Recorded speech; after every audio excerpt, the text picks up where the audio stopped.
like to call the afternoon session of the regular meeting of the Board of County Commissioners to order. It's Tuesday, April 29th, 2025. We're continuing with our agenda items, and we're at item 7, our Public Works item, which is item A and B. They're kind of conjoined, kind of like twins, aren't they, Mr. Miller? Yeah. The fourth reading and deliberation of Ordinance 2504 in the matter of amending the Lane Management Division's building program fee schedule, and B, the Order 25031108 in the matter of amending the Land Management Division's fee schedule to adjust planning, stormwater, on-site sanitation, and code enforcement program fees. So the public hearing has been closed, so we're not having a public hearing, so this is more or less for just kind of firming up some details and having some discussion and moving forward. So, Mr. Miller, if you would, please go ahead. Thank you, Chair Lovell, and good afternoon, Commissioners. Yeah, that was a great introduction. Just as a refresher, the Land Management Division is facing a large structural deficit because permit fees have not kept pace with rising costs. The division has proposed to close that gap through adjustments to our fee schedule. We've been to the board. This will be the fourth time now. Back on March 11th, the board opened a public hearing on this item to hear the division's proposal. That was continued until April 8th. At that time, the board provided staff direction to draft an ordinance and order that reflected a phased-in approach to phase fee permit increases over the next 3 years. That's been done. We've returned before you right now with this item, Ordinance 25-04. There is the ordinance before you, and that would implement what the board's direction was provided back on the 8th. At this time, because this is a new ordinance that the board is seeing, we will need to, if the board decides to act on this, come back one more time for a fifth and final vote on that item. So today, at this point, staff is just seeking that the board tentatively approve and set a fifth reading for this item to May 13th, the time certain of 1:30 p.m. And I can cover the other one in just a moment. Luckily, I think on the ordinance, if the board so chooses, you are able to take action on that item today. Happy to answer any questions. To the board, any discussion or questions? Vice Chair? Yeah, so I was on the United Front trip, I think last time this came to the board.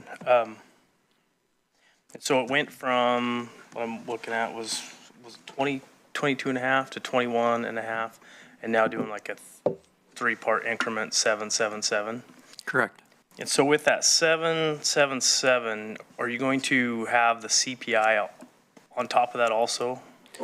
For years 2 and 3, for this first year, starting July 1, that CPI was already built in for the current year, so we would only be proposing the 7% increase on July 1 of this year.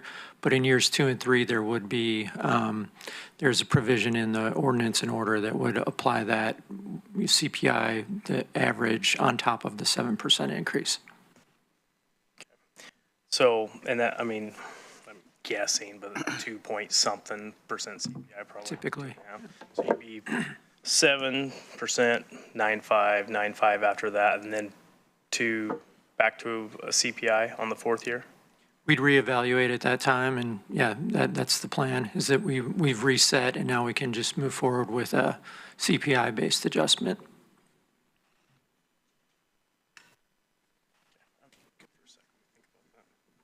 Yeah, I've got a little, I've had some readings and some people contact me, and I'm not quite, I got to be honest, I'm not 100% sold on this yet. And the reason is, I think also too this morning, I heard that Senate Bill 974 was going to be probably pass about urban growth boundaries, about having a time limit of how long Land Management Division can be efficient with the application process of start to finish, and that was 90 days. And so it got me thinking that perhaps one of the focuses of this particular order and these directives here is for the Land Management Division to be maybe more efficient before it asks for a pay increase, is kind of my thinking. You know, I'm looking at 7 and then obviously around 10, 9.5 for the next 2 years. I would be more inclined to maybe direct, or at least ask the board of my colleagues to consider maybe a 7% increase this year. And then we have a goal of increasing the efficiencies to a degree that maybe we could meet this SB 974 agenda item, which is kind of what I've been hearing emails and directors and developers and that sort of thing are asking for, is a little more efficient use of their time going through land management, and just seeing where we are in a year and revisit this. I'm not sure if that adds an extra layer of bureaucracy or what, but that's just kind of what's turned in my head. So anyone to convince me otherwise is welcome to comment. Yes, Commissioner Buck, please. So the land management team is pretty thin as it is for the amount of work that they get. And I mean, their turnover rate's pretty online. So I don't think that we're going to have any issue with suddenly finding more efficiency specifically. Of course, we want efficiency, and of course, we expect that of every division that we see. But we do have a structurally imbalanced fund at the moment. And I think they're looking for some certainty that they're going to be able to maintain the staff that they have for at least more than 1 year at a time. And I absolutely want to finally see this particular division structurally balanced. That, like, in my mind, is the ultimate goal here.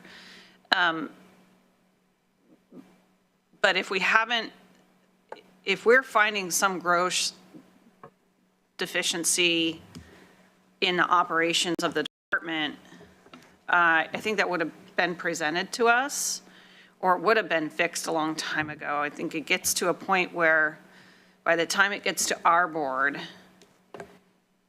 they have done everything they possibly can do in their department to make it function as expeditiously as possible with the amount of people that they have.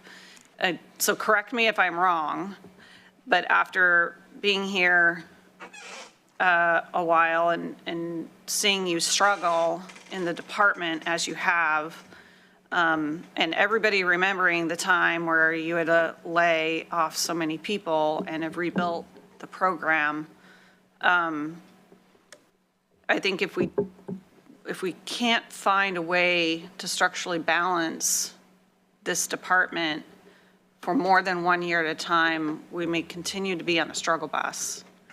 And I'd really like to find a more permanent solution. That's what's in my mind at the moment. Good points, thank you. Yes, Commissioner Trigger. Thank you. Thank you, Commissioner Buck. Yeah, I think there comes a point of diminishing returns. If we don't invest in our departments, they can't be as efficient as possible. So to address your concerns, I think not supporting this would only exacerbate the slowdown, which is what I hear. I don't want to put words in your mouth, but inefficiency can also often manifest as things taking too long.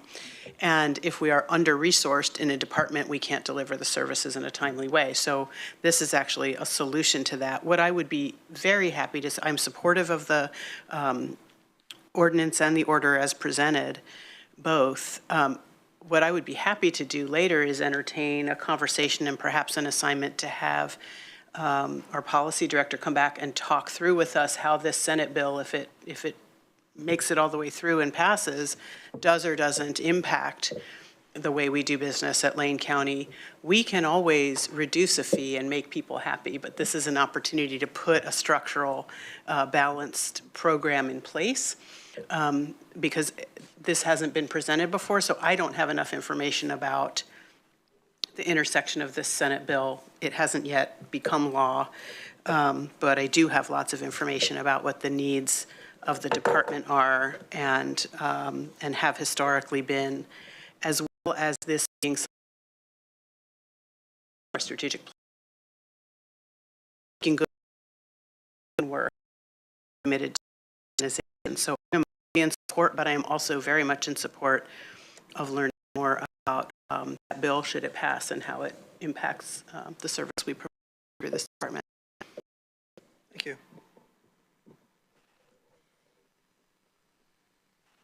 Thanks. Commissioner Farr, please.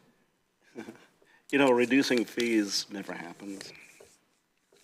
So, I mean, that is a consummation devoutly to be wished that never actually happens. So I think here we all want the most efficiency in our departments. Certainly we do, right? I mean, we want to do the things the best we can. And something that Commissioner Buck said is the amount of work that you're presented with. I would like to hear from you if you feel that the amount of work you're presented with as Lane County's land use division is similar to the amount of work and the type of work that Marion County is presented with. But what do you say about that? Have you analyzed that at all? We have over the years. I mean, I think we're an extremely busy office, land management. We have a very active development community here. Then we have, as the board is aware, sort of a counter to that, so it keeps us really busy on the land use side of things. I'll just, to speak again to the efficiency question, I did discuss this last time around. We've seen what it's like when resources are low in land management, and we've been able to rebuild over the past few years. And we have seen a direct correlation between adding those staff and seeing our permit numbers, or I'm sorry, our permit timelines decrease. So we currently have very good timeline turnarounds on most permits. I think the commissioners tend to hear of the one-offs, the folks who have a challenge going through the system, and those are the ones that you hear about and are vocal. But on average, our permit timelines are, you know, pretty darn good compared to historically. We can always be better. We can always be more efficient. But the uncertainty of a 7% increase this year with no longer-term strategy for funding is going to place a lot of uncertainty. We'll already be dipping into reserves again this year for the third year in a row to cover staff with no guarantees of, you know, moving forward. I'm concerned about the long-term sustainability of the program. And frankly, staff have been very concerned this last year between the audit and now this question of staffing. There's a morale problem building in LMD, so I just want the board to be aware of that as well, that it's a concern. And I would like to be able to come back and show that we have support and stability and funding for the next few years. You know, when you're criticized at every turn, it takes a lot of energy, doesn't it? And when I say that, you're and I'm a bit vague about what I mean by that, but the decisions that come through our land use division, we hear from the applicants, but we also hear from appellants often. And anecdotally, I've heard more often than other counties that we have our decisions appealed, which has to be energy sapping, time consuming, and staff wearying. What do you say about that? I mean, I'm right in that. I mean, you know, we have a lot of appeals that come through our department. Some of them are from the applicants, and some of them are from other sources, outside sources far beyond your control, that slow things down and demand a great deal of staff attention. So when I think about the amount of work that comes your way, and I think I compare it to the amount of work that comes my way. I decide A, everybody's mad on this side. I decide B, everybody's mad on that side. And there's no C, you know. I think you find yourselves in that position quite a bit here.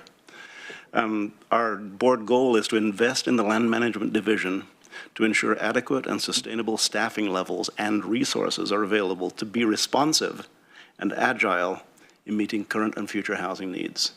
That's a pretty broad sweeping goal, but in the meantime, we have to make certain that the folks in the division feel are at their best performance level. And you can't do that with low morale.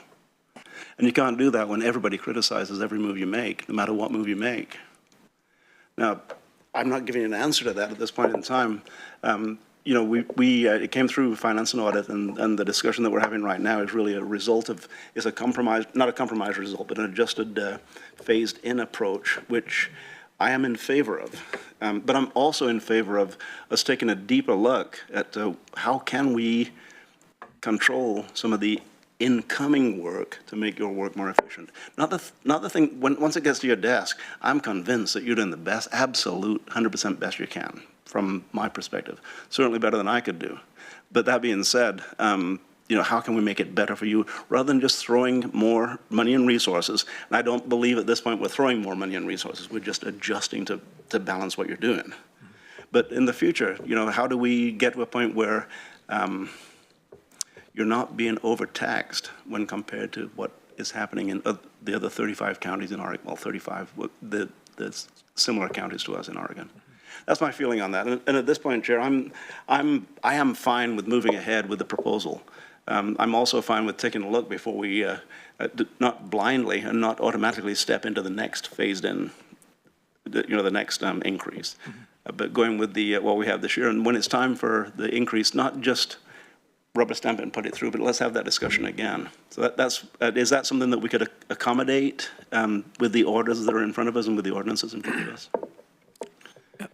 If I understand the question, the next time we would come in with a phased-in approach, so 3 years from now, or?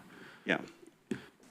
Certainly, yeah, we could do that. No, maybe not quite that. The phased-in approach that is after phase one, when it's time for the second step of the phase, to talk about it before the second step is implemented, to make sure that things haven't changed and that we are continuing to do the best that we can to handle the work coming in and address how we can lighten the load of the people who are already working beyond their capacity. Well, as the order is written right now, it would automatically increase the fees each year on July 1, so that it would require a revision to the order and the ordinance before you. Okay.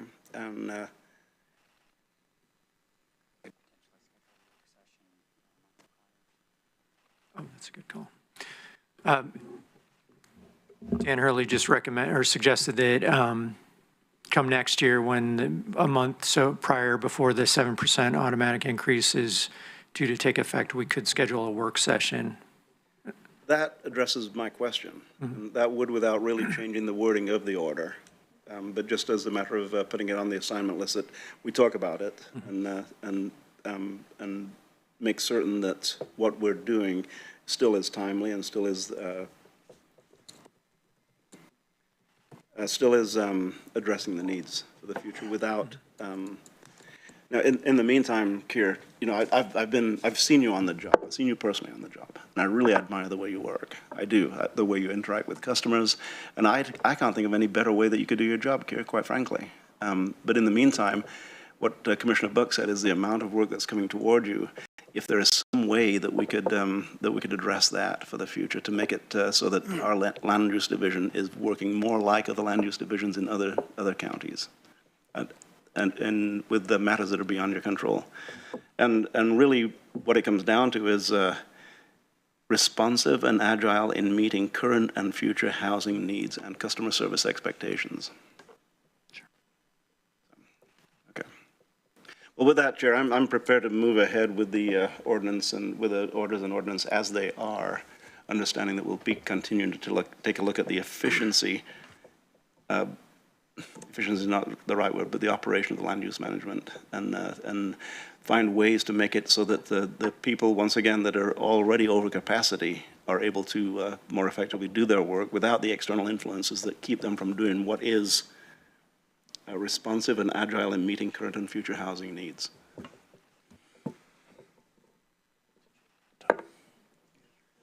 Anyone else? Yes, Vice Chair. So, you say permits aren't keeping up. Is this numbers? I mean, are permit numbers down? Because I'm just kind of going through my head, like why permitting would be down and why CPI wasn't keeping up with all the building that's been going up on, well, I guess Blue River, they were exempt from a lot of the fees, weren't they?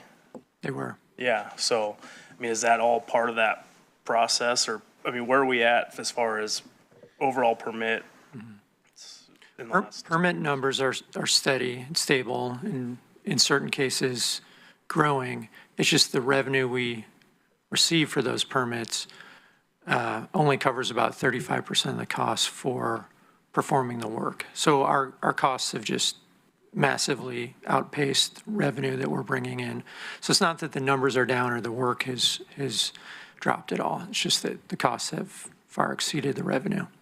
Staff times, or staff expense has gone up. Everything's gone up, yeah.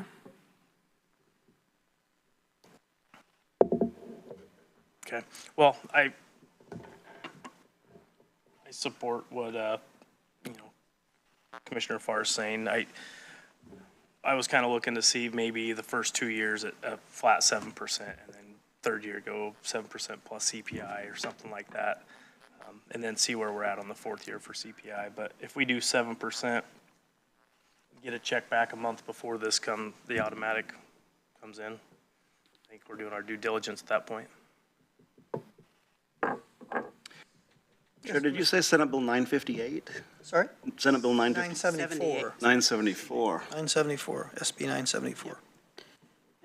And it has excuse me if I, Go ahead, Commissioner. it's, it requires basically a complete review of final engineering plans and development within 90 days of submission. And it's, yeah, so I know you said we hear about the outliers. This is not what this item is for, and you've presented before what the average timeline is for fulfilling permits, but as you mentioned, they fall well within this. So I don't know that this piece of legislation was necessarily crafted or designed or aimed toward Lane County's Land Management Division. I think this is really to try to accelerate urban housing development across the state. All right. So we have a order before us, the fourth reading, the ordinance number 2504, and we've had some discussion about it, and we've asked for a work session, which we'll request later in future agenda items. But right now, I'm looking for a motion. Are you ready for a motion? I would be happy to make. Go ahead, Commissioner Trieger. I vote we tentatively approve ordinance 25-04 and direct staff to return to the board for a fifth reading on May 13, 2025 with a 1:30 p.m. time certain. Do I have a second? I'll second. This has been motioned by Commissioner Trieger and seconded by Commissioner Buck that we tentatively approve ordinance 2504 in the matter of amending the Land Management Division's building program fee schedule instead of fifth reading. Time certain, you said May 15th, if I heard? 13th at 13th, 1:30 excuse me, p.m. heard that wrong. The 13th at 1 p.m. Is there any discussion to the motion? 1:30, that's kind of, okay, all right, 1:30, thank you, that's what I had typed. Any discussion to the motion? Seeing none, I'll call for the vote. All those in favor signify with an aye. Aye. All those opposed? Oh, nobody. Vote on the ordinance? It is. Yeah, so we need to take a roll. This Oh, is a roll call. tentative on the ordinance, Tentative. It's to is to bring the ordinance back. bring it back for a fifth reading. It's not adoption of the ordinance itself. Yeah. All right, So it's saying yes, but not quite yes, I guess is what this is. nice pump in the brakes. We tested the brakes, they work fine, good deal. All right, let's move on to order B then, order 25031108. The vote. That was for the ordinance. We're now on the order of the matter of amending the Land Management Division's fee schedule to adjust planning, stormwater, on-site sanitation, and code enforcement. These are two like little separates, right? Yeah, okay. That's where it gets confusing here. So, you have anything to add on that, Kara? Yeah, the only difference here is that the board can take final action on this item since it's in order, and staff are requesting that you approve the order before you and push this one along. I like your efficiency. Any last-minute questions for Mr. Miller? If not, I'm looking for a motion. Commissioner Trieger. Yes, thank you, Chair. I'll move approval of Order 25-03-11-08 in the matter of amending the Land Management Division's fee schedule to adjust planning, stormwater, on-site sanitation, and code enforcement program fees as presented. And do I have a second? I'll second. Thank you. It's been moved by Commissioner Trieger and seconded by Commissioner Buck to approve Order 25031108. Is there any discussion to the motion? Seeing none in the breath of efficiency, I'll call for the vote. All those in favor signify with an aye. Aye. Aye. Motion passes 5-0. How's that for efficiency, Mr. Miller? There we go. Good. Thank you so much for your time, sir. Appreciate it. Thank you very much.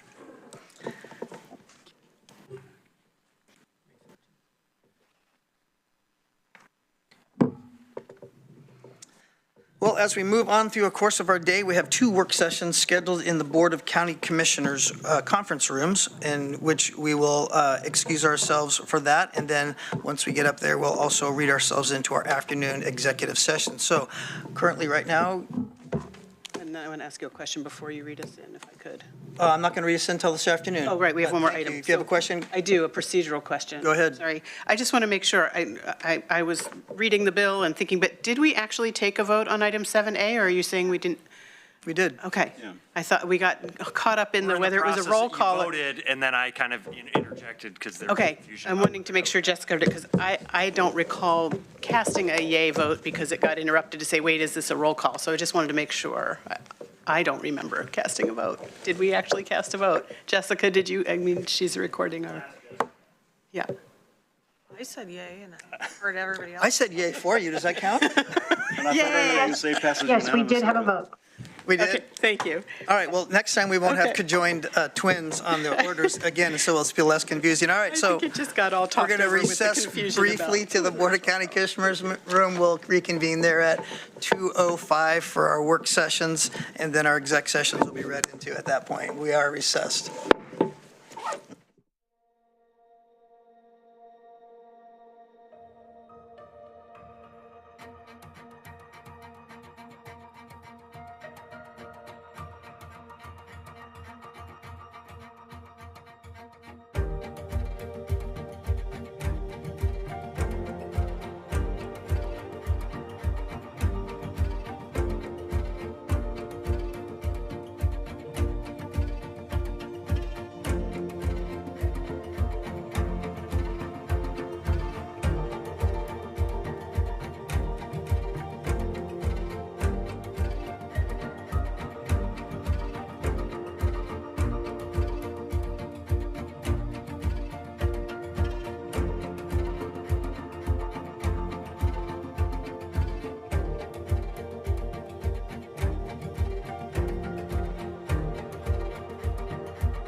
at our meeting at Harris Hall. Today is still Tuesday, April 29th, 2025. We're going to be going into two work sessions this afternoon. One work session is talking about local access roads, or LARs.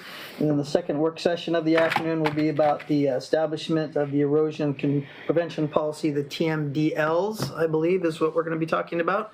So leading off this initial work session would be whom? Oren. I will kick off the introduction. Kick it off and introduce your staff, please, Oren. Thank you. Thank you, Chair Lovell, commissioners, public members. My name is Oren Schumacher, road maintenance manager with Lane County Public Works. And as you noted in the introduction, we're here with staff to have a work session with the board regarding LARs in Lane County. Both stand for local access roads. So local access roads have recently been reinvigorated in discussions in the River Road Santa Clara area. I will note that this is not a new topic of discussion. It is a reoccurring topic of discussion all the way back to records I could find in 1972 across the county.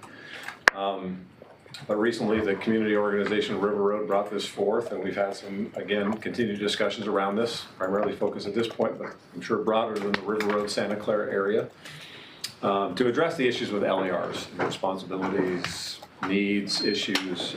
So again, that's what the work session is about. So today we'll review the LARs and associated challenges with an emphasis on LARs within the UGBs.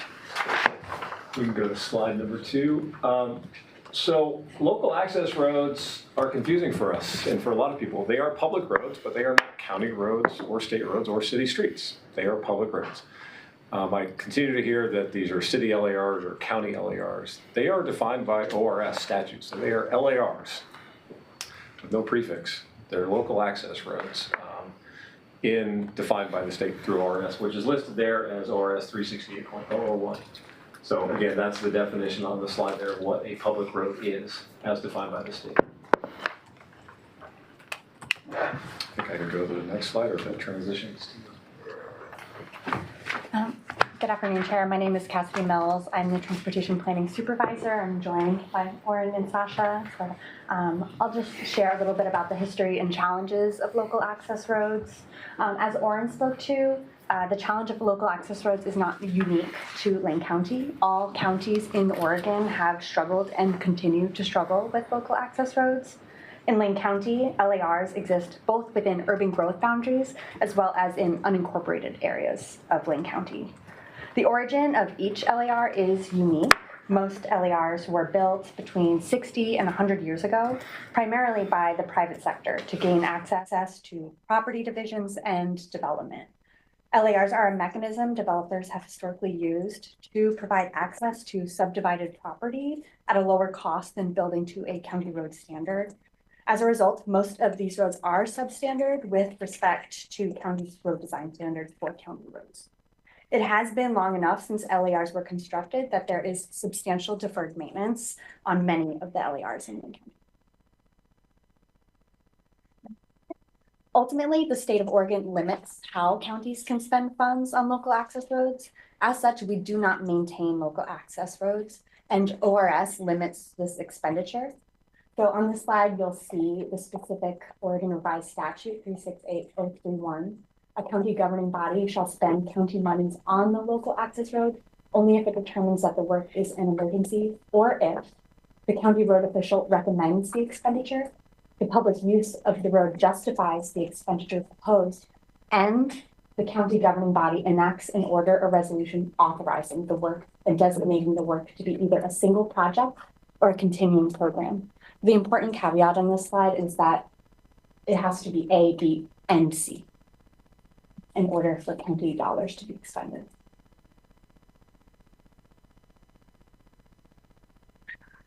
Yes, Commissioner Buck, you have a question? Are we interjecting questions at any time? Yeah, are we Thank doing you. questions anytime? If you can go back to the last slide, specifically with the options of spending county funds, I'm going to ask County Council's very specific question that I asked you in advance of the meeting is, which money can actually be used, which bucket of money can actually be used if we were to do any of these things? Yeah, so the first part, before you get to A, B, and C, an emergency, county road funds can be used for an emergency out of the county road fund. County road funds can't be used for the ABC type, so that would require general funds. Okay. So these are the two types of allowed uses of county funds, but county road funds can only be used for emergency. You could also theoretically use general funds for emergencies too. Great. Does that make sense? Yes. Thank you. So the slide that we're all looking at here shows kind of a 30,000 foot view of the road system in Lane County. On that map, the blue coding is our county road system. Red is state. And we're not, in the city's green, but it's kind of a mix. As you would zoom in on River Road, Santa Clara area, you'd see a few more colors, which would be the pinks, which would be our local access roads. They're scattered about, but that's kind of showing you the vast system we have. I've presented to the commissioners before on other topics where we describe the nature of our system. So as you guys are probably aware, we have 1,400 miles of Lane County jurisdictional roadways, not including LARs. And included in that is the infrastructure of 425 bridges. So it's already a vast system for the staff and the fund to maintain as it exists now across the county. And that is including 43 unincorporated communities in 12 cities throughout the county itself. There you go. So now the map is reflecting the pink dots and lines are local access roads. The red dashing is the urban growth boundaries of the incorporated cities. But that shows you kind of where the LARs exist across the county. There are 541 LARs in Lane County, totaling approximately 123.8 miles of roadway. One thing I wanted to note in that comment is the 541 roadways. The way the county defines roads, we break them up into segments sometimes. So River Road could have 4 LARs within River Road, but they'd be a segment of that. So sometimes they're contiguous throughout, sometimes they're just a piece of a road, right? So we even have areas where it goes county, LAR, city, all within the same named road. So just to clarify, that 541 total segments of roads across the county. So of this, 167 are located in the urban growth boundary. So of that 541 listed segments, 167 of those are in the urban growth boundaries. Approximately 374 are located outside of the UGBs. As noted within UGBs, urban services, which include transportation, are expected to be provided by the respective city. Upon annexation, just highlight that, LARs automatically become city streets. So if a city within an incorporated city annexed the roadway, it would by statute convert to a city street, no longer be a county roadway or an LAR. Yes, Commissioner Buck. Simple solution.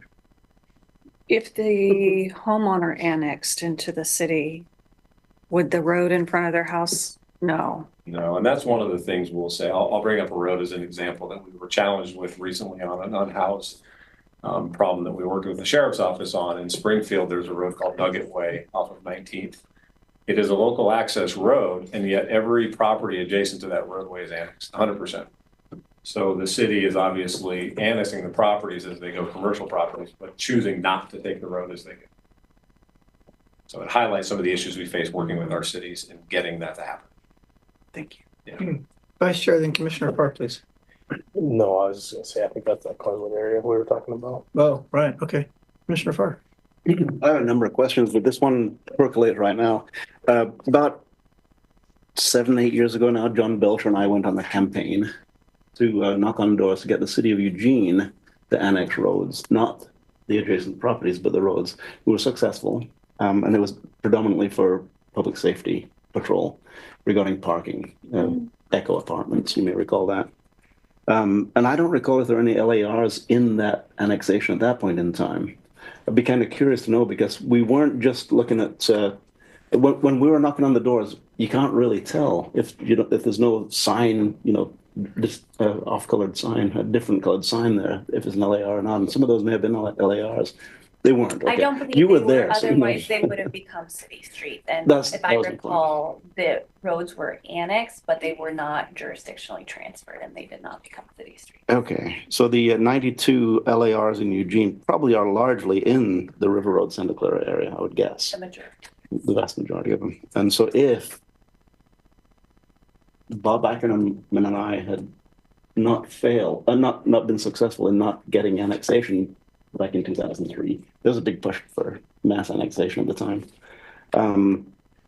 then we wouldn't have this problem. They'd all be city streets today.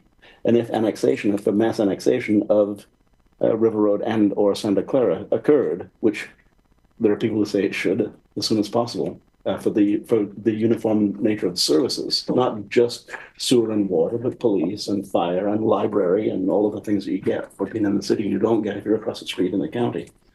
So if that were to occur, then end of discussion regarding the county's role in this. Okay.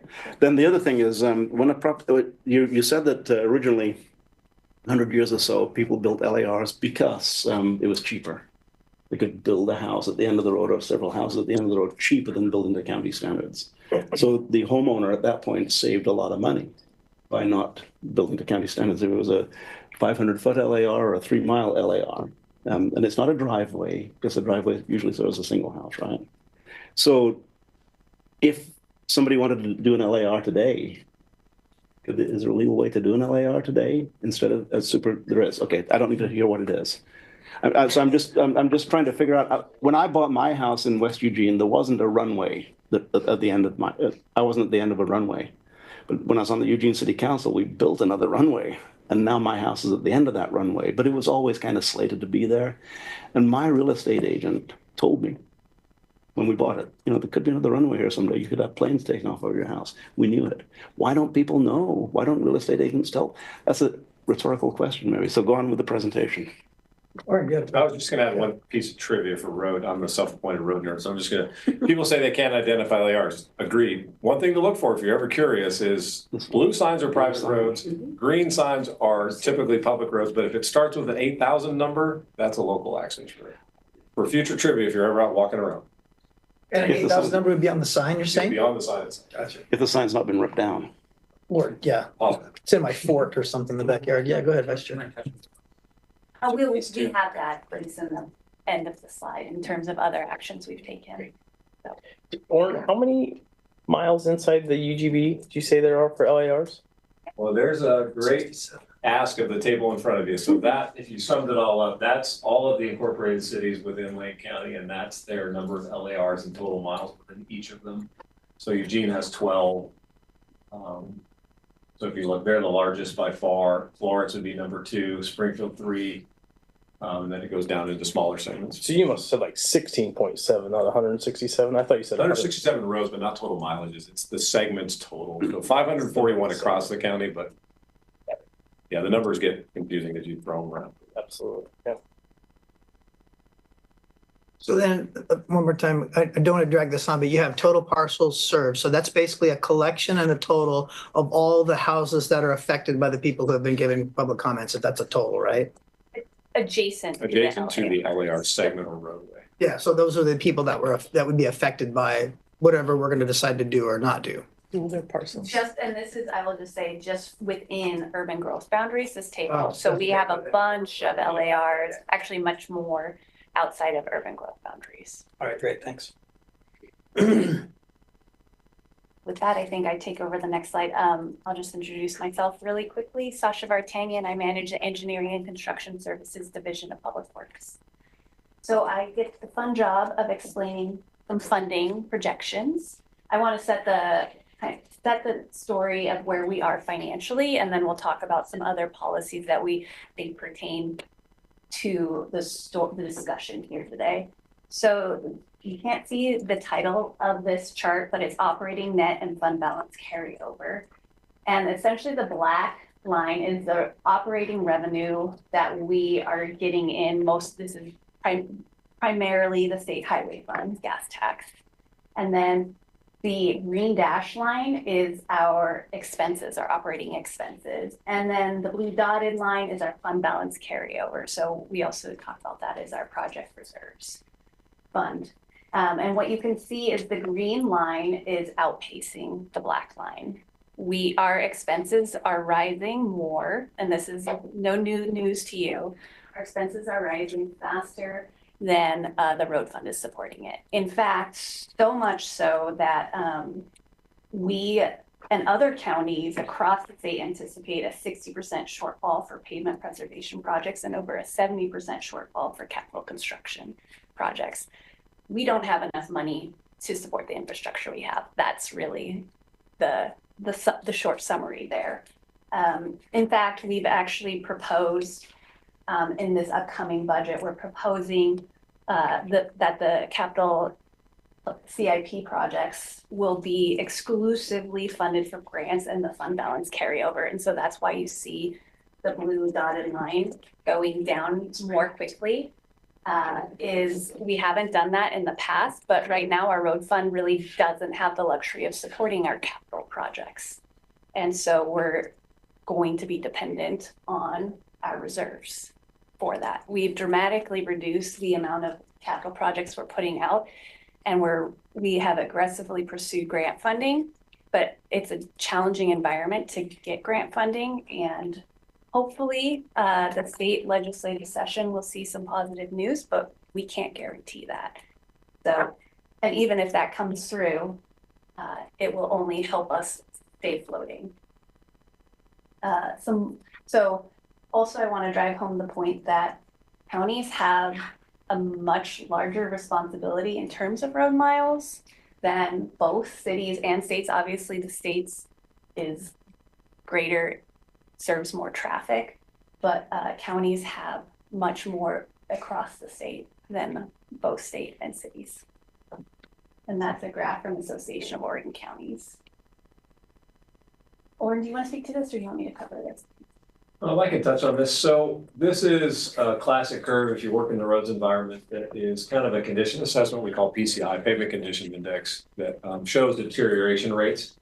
And as you get to a certain point, the precipitous failure of a road goes. So around the 70 PCI number, you start seeing a rapid decline. So it's kind of the model that Lane County's taken over since, at least since I've been here. I'm sure my predecessors agreed with this, which is kind of the best first, worst last approach. So we want to spend our dollars on preserving roads at their best integrity as long as we can before you go into those high reconstruct costs. So that's leveraging us to go do the chip seal programs, the slurry seals. And so right now, Lane County's PCI has been maintained phenomenally well. We've been holding about an 81, which is really good. Across the state, we were number one in those condition assessments based on that preservation model focus. So, but that's what it shows you. And then it shows you the adjusted costs based on square yards. And I can go over that if there's questions related to the costing of the different types of preservations versus reconstructions. But that's what that slide was showing is the PCI curve. Can I just make a quick comment on the historical context? The reason we have such a high pavement condition index is we were always relying on timber funding. We had a bunch of timber funding to build all these wonderful roads, and we're still living with the benefits of that investment that happened, 30 or more years ago. But as Oren said, once we kind of hit, if we don't continue to invest, we have the problem now of having that state funding that's dropped off. We don't have the timber funding or the Secure Rural Schools federal funding that historically has funded that. So we're just going to see the steady decline and then a complete drop off.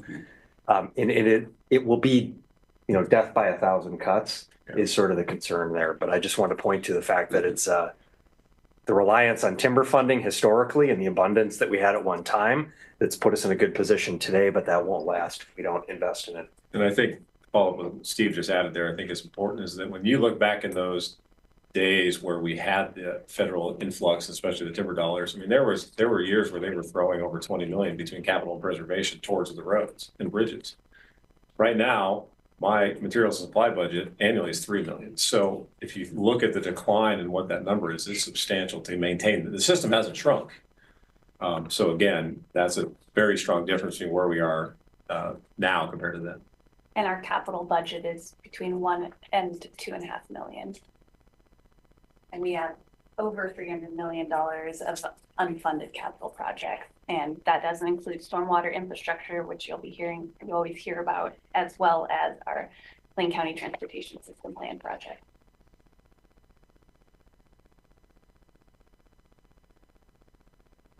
I guess you want me to touch on this table. So we had a review by a group called Capital Assets that kind of came in and gave us a 5-year plan projected budget. They're the company who owns Street Saver, which is how we base our PCI on. And what this table is showing you is kind of the needs from 2024 through 28. Budget needs to maintain the PCI existing, and you see kind of the PCI with no treatment and PCI with treatment on the top line and what that numbers are going to cost. But you can see that there's a large need of dollars that we don't have. If we're running on a $5 million, let's say, average between preservation and capital, that's not meeting a $21 million annual need to start the system to keep it at those PCI. So what Steve mentioned is that we don't have the funding available, and we will anticipate dropping in, even with no treatment, into a 76 PCI by 2028, even with the current funding we have now. So that's just, with us throwing everything we have, all the tools and dollars at our road system, we're still going to start declining to a 76.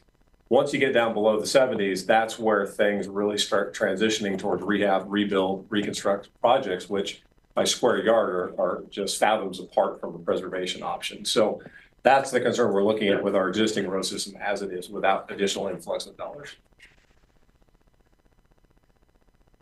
And I believe Commissioner Farr already read the writing on the wall. We talked about this, but the Metro Plan is an important guiding policy document in our region and only informs a fragment of our overall infrastructure network. Following a lot of the land use laws in the 70s and 1980s, Eugene, Springfield, and Lane County adopted updated versions of the Eugene Springfield Metropolitan Area General Plan. We call it the Metro Plan. And this really sets the basis on that Eugene and Springfield, the two cities represented by this plan, are the logical providers of services accommodating urban levels of development within the urban growth boundaries. So the Metro Plan actually states ultimately lands within the UGB shall be annexed to a city and provided with the required minimum level of urban facilities and services. While the time frame for annexation may vary, annexation should occur as land transitions from urbanizable to urban. So our Transportation Advisory Committee, historically, they actually issued a recommendation in alignment with this policy and principles of the Metro Plan by unanimously providing the recommendation in 2021 that to the extent possible, Lane County shall prioritize projects for available Metropolitan Planning Organization grant funding specific to roadways within the central Lane MPO boundary that advance jurisdictional transfers from Lane County to cities within the MPO. So we've been working really hard with our partners, staff at City of Eugene to get to identifying what roads we should prioritize in terms of jurisdictional transfers. And they've been a great partner and really come to the table recently. In that, there's a long history, though, of land use development where we haven't essentially identified that trigger of when are the roadways annexed as well. And that speaks to some of this position we're in now with development having occurred and roads still belonging to the county or are still local access roads that there are some awkward ones where there are through streets where there's a city road, then an LAR. And does that make sense? Probably not, but we can work with our city partners and provide them the information they need to help make decisions around priorities. And then this also tells an important piece of the story. Our primary funding source as the county is the road fund. Cities actually have quite a larger opportunity to identify funding to support infrastructure. And this is just an example provided by the Association of Oregon Counties, but what a revenue might look like from a city. They have property tax, gas tax, development fees, bonds. Obviously, the City of Eugene has a pavement bond. I believe Springfield does as well. We as the county have looked at how to advance revenue to support our infrastructure and have thus far not identified successful options.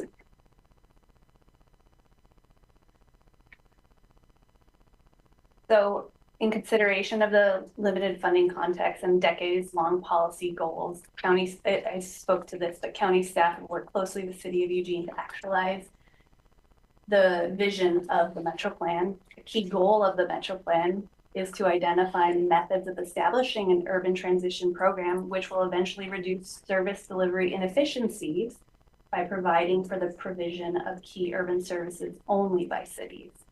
As such, there's an intergovernmental agreement between the City of Eugene and Lane County that delegates responsibility of the city for land use, zoning, and building permitting authority inside the urban growth boundary. Additionally, county staff meet regularly with the city to identify roads that are suitable candidates for annexation and jurisdictional transfer. Annexation is voluntary in the case of private property, must be initiated by the property owners. In the case of LARs, and we've talked about this already, when these roads are annexed, they automatically become city streets. So while annexation can be a sensitive topic, the Metro Plan acknowledges that the time frame for annexation may vary and that annexation should occur as land transitions from urbanizable to urban. So we've started a conversation with City of Eugene staff about supporting them to identify priorities from some of the LARs in the River Road Santa Clara area that may potentially be annexed and become city streets. Question. Vice Chair, please. I don't know how many years to go back, but say 5, 10. How many miles of LARs has the city of Eugene incorporated? I'd have to look into that. I don't have a good answer. It hasn't been a whole lot. It's been, again, as the proper, all of the property adjacent and right of way, including right of way annexed. JT, you have, I know you don't have a number, but it happens occasionally. It happens occasionally. What I've noticed is a lot of times, as Sasha alluded to before, during the land development process, they'll annex the properties, but not the road fronting itself. And that's really where the problem is, because in order for that LAR to automatically transfer, it has to be annexed into the city. Well, that was my point. Yeah. I mean, we can say they're going to, and people are annexing, but the truth is when we do find that number, I'm gonna suspect it's pretty low, if not nil. And annexing is a city function, so Lane County, we don't know when it happens unless we're involved somehow, like with these county roads. Commissioner Barr, please. And the caveat is that once the city annexes, it doesn't necessarily improve the road. I'll give you an example, a clear example. You know, when it was Bethel annexed, late mid-60s, go drive down Irwin, east and west Irwin and North Way, it's a loop, still not improved. And this is, let's see, 65, so it's quite a few years later. So it's not a panacea for getting roads improved, because other things do have to come into play, and ultimately the landowners, the property owners are the ones that pay for the improvements if it's an unimproved road when the city annexes. And the city doesn't say, hey, we got money, we'll pay for it, and say, hey, you got money, you pay for it. And if they don't, then you have East and West Irwin Way, and you have the Bethel Triangle. Go there.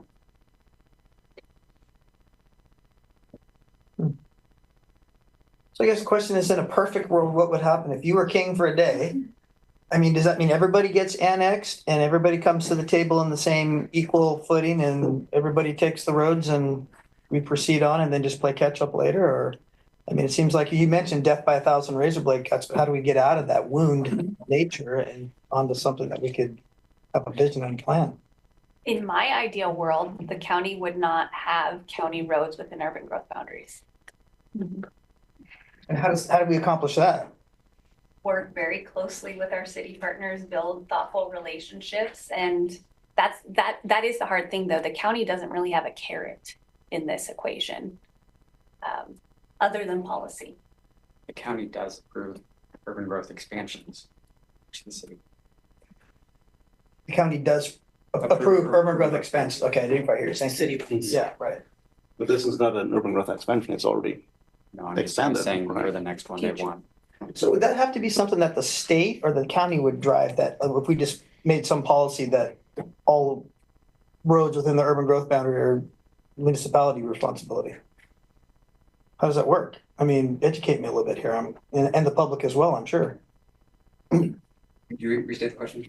How do we, as a board, do policy, or is it a state level policy that just says, hey, from tap no racing now on, everything within the urban growth boundary is going to be responsibility of the municipalities, not the county?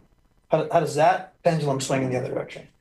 Sure. I mean, I think you could approach it as, that's the state legislative agenda item. You're going to get a lot of pushback from the cities. Sure. I think you may have more success working with the cities through joint meetings where we lay out policies of when roads would be annexed. You could have a policy when 75% of the roadway is annexed for the properties adjacent to it, then the road would be annexed. Putting policies in place that would set triggers could be a plan.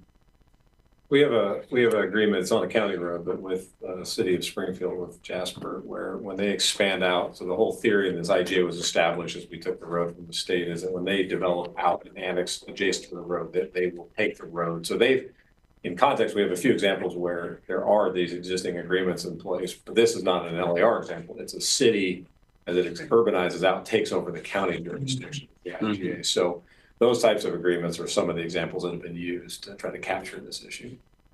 But you also said, too, Aaron, that there was 167 road segments within the UGB. That's Eugene and Springfield we're talking, right? I think it's all UGBs. All UGBs. So all UGBs. Okay, so Lawrence and all.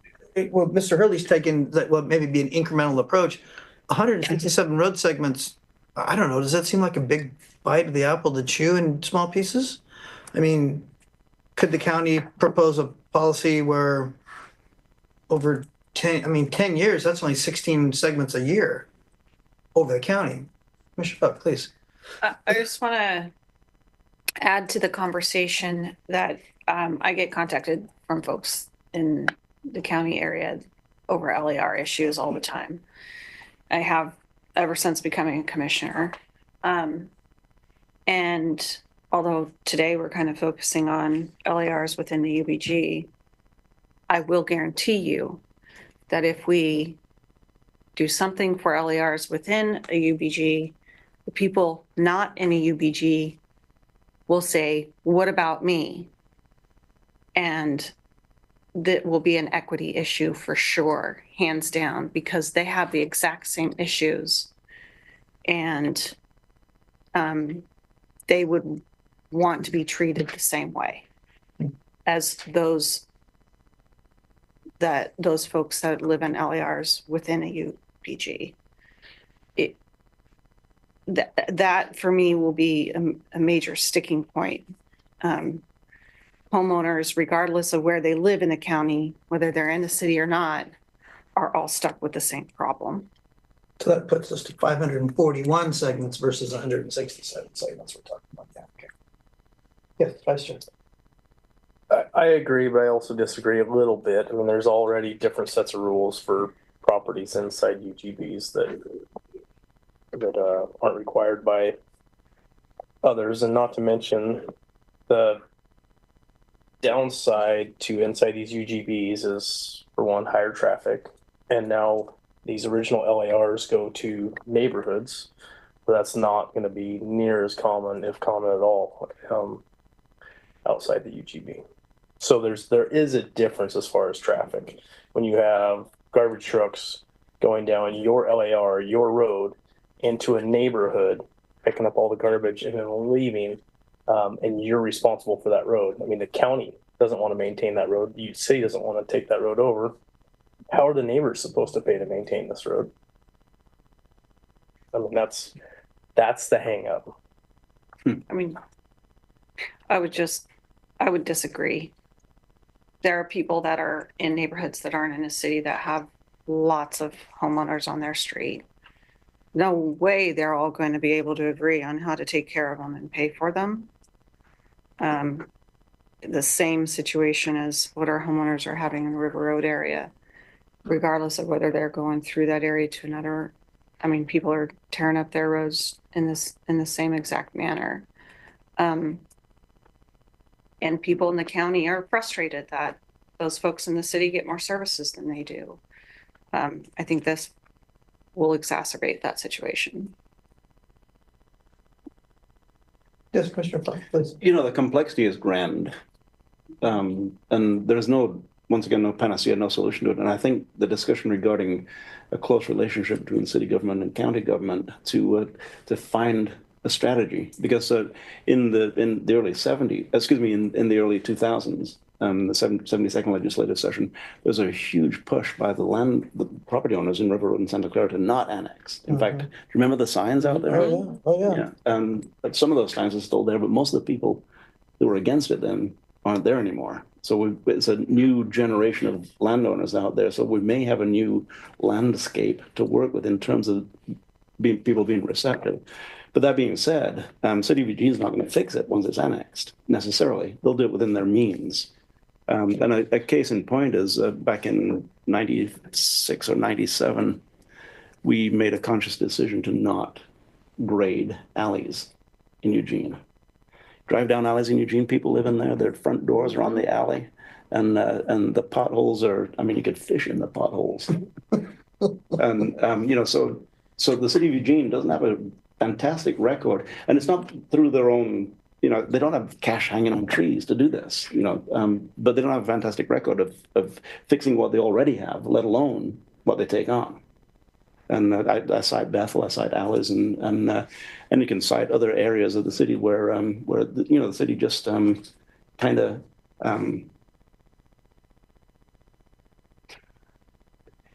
I'm on the verge of going down a really bad hole here, so let's just leave it at that. The city doesn't have the resources to fix things once they do acquire it. So it'd take a great deal of concerted effort between the people living there, between the governments, to make it happen in a way that satisfies people, in a timely fashion that satisfies people.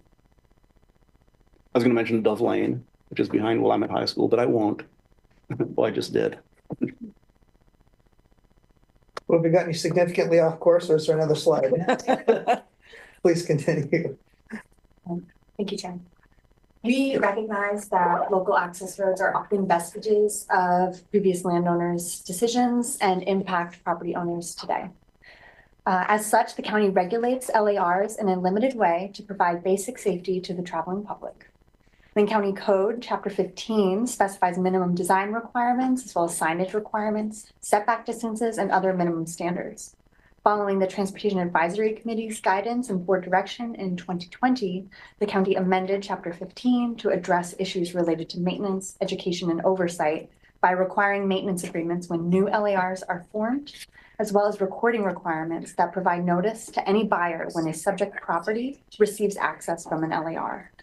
These actions help address historical issues associated with the creation of new LARs, though the issue of addressing long-term maintenance on existing LARs persists. On infrequent occasions, the board has authorized the use of road funds for maintenance or repairs on specific LARs to address emergency conditions.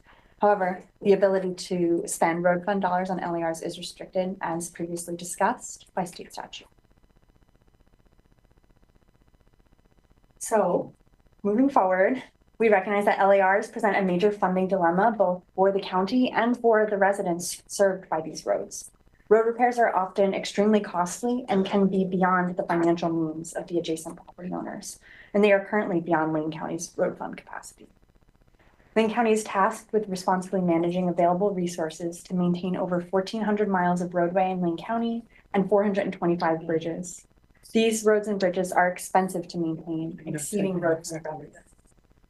Given the historical and current gap between funding needs and funding available, and the policy direction of the Metro Plan for transportation services to be provided by the cities of Eugene and Springfield, staff recommend conducting further analysis to support those cities in identifying LARs that are suitable for annexation within urban growth boundaries, resulting in them becoming city streets, and analysis for LARs outside of urban growth boundaries that may be suitable candidates for becoming county roads.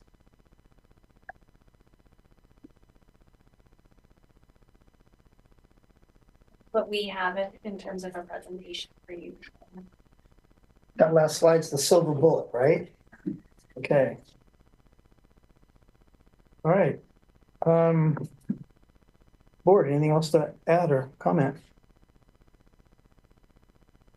Yes, Mr. Buck. I'll just add that I did talk to some folks in Pleasant Hill, including fire chief there, who wanted to point out that there are some local access roads that are key to emergency management. When there's a major event, those particular LARs are really important for staging purposes. And most everybody is very happy and willing to have emergency management utilize those when necessary.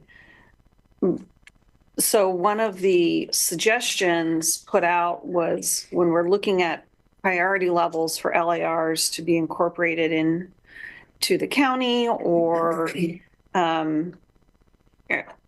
if they're within the city region, that those be identified and be given some kind of priority increase.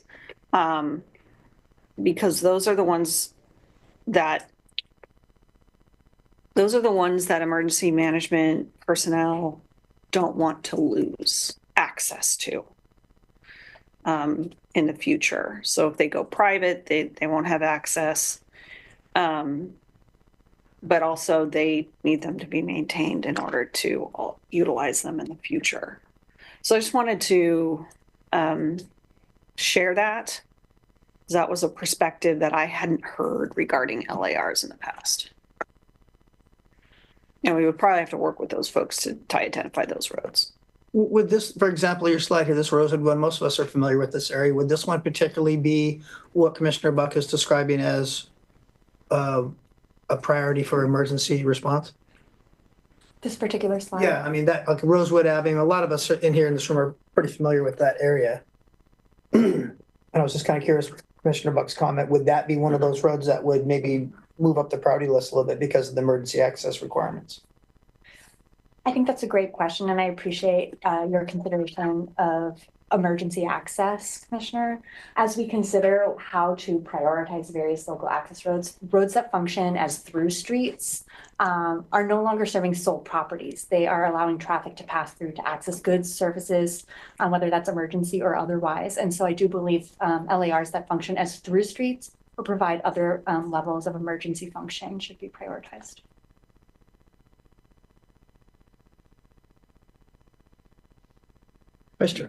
Which is most of what we see right there, right? You can cross streets, through streets. That's a great example, Celeste. Or how much does it cost to chip seal a mile? Just happen to have that number for you. I thought you might. Just to be clear, I caution these numbers, and I said this at the River Road meeting as well, because the answer is it depends, right? So there's a lot of variabilities in every treatment that we do based on the condition of the road, the environment we're in, all the other things that go with it. So chip seal is the final application after all the other work ahead of it's been done. So just to be clear, but if you look at cost of chip seals, right now it's about $3 a square yard, and everybody goes, oh, great, thanks, a square yard, that's really helpful. So take the math, it's 5,280. Let's say a 20-foot width of a road. So let's just use an easy number, 20-foot wide, 5,280 long. The math comes out to be about 35,000 per mile to chip seal that road. And again, I caveat that with, that's not including the prep work ahead of that. Another $1 a square yard for the crack seal work, again, depending on how many cracks are on that road. Treatments are ahead of it. We have to replace culverts. Do we have other issues that go out there? So that 35,000 is crew, equipment, and materials per mile for application. That doesn't include a lot of other costs that would go with it. Yeah. And you do crack seal and then chip seal. Right. In perfect world. We do it every road that we have. That's our approach, is to crack it and then chip it. So sometimes same year, sometimes a year prior.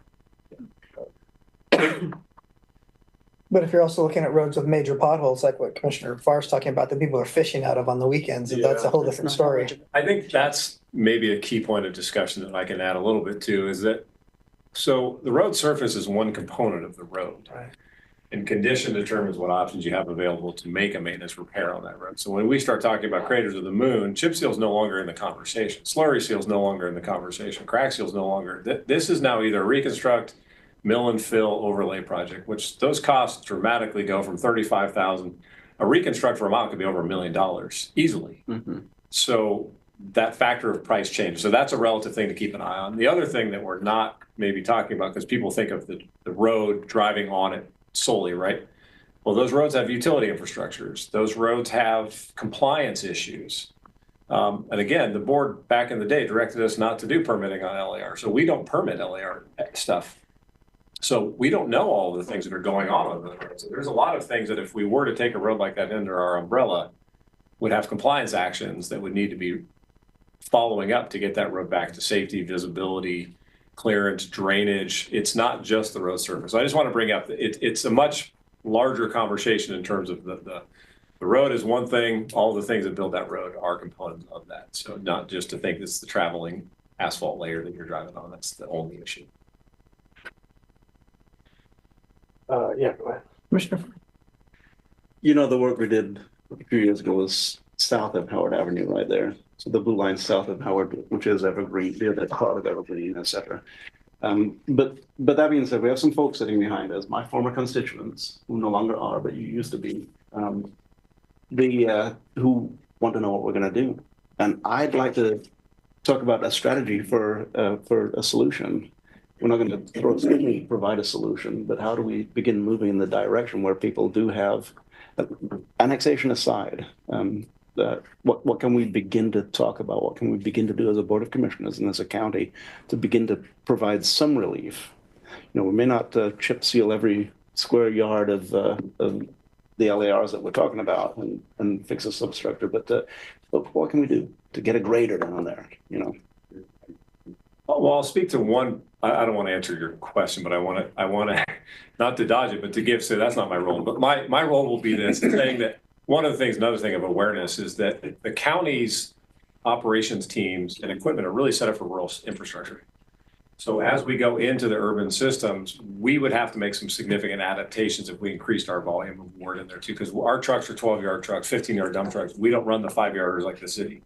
Graders don't go into cities typically unless you're doing a reconstruct. So what we're set up for is more of that rural long mile infrastructure, no curb gutter, none of the drainage systems, less utility issues. So again, from our standpoint, if we were to continue to add mileage within a UGB and more of that urban infrastructure, it would increase and change some of our operational needs as well, including Vector team. It would expand out some other things that we're not talking about yet.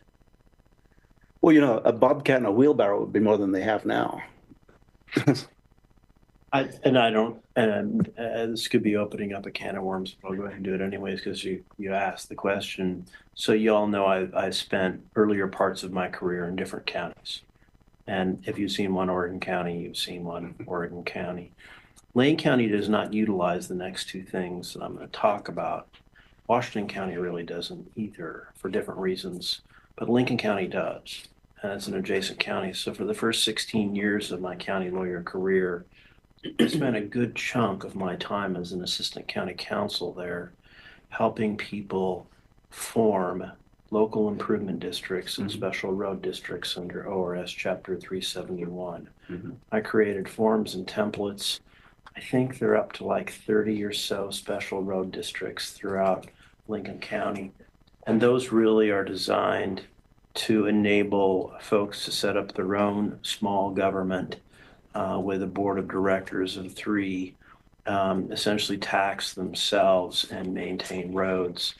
That's ongoing maintenance. In some areas of the county, I actually helped folks, and this is a good example, I'll just mention it because he wouldn't mind. There's the legislator that represents Lincoln County is David Gomberg. He's been there for a long time now.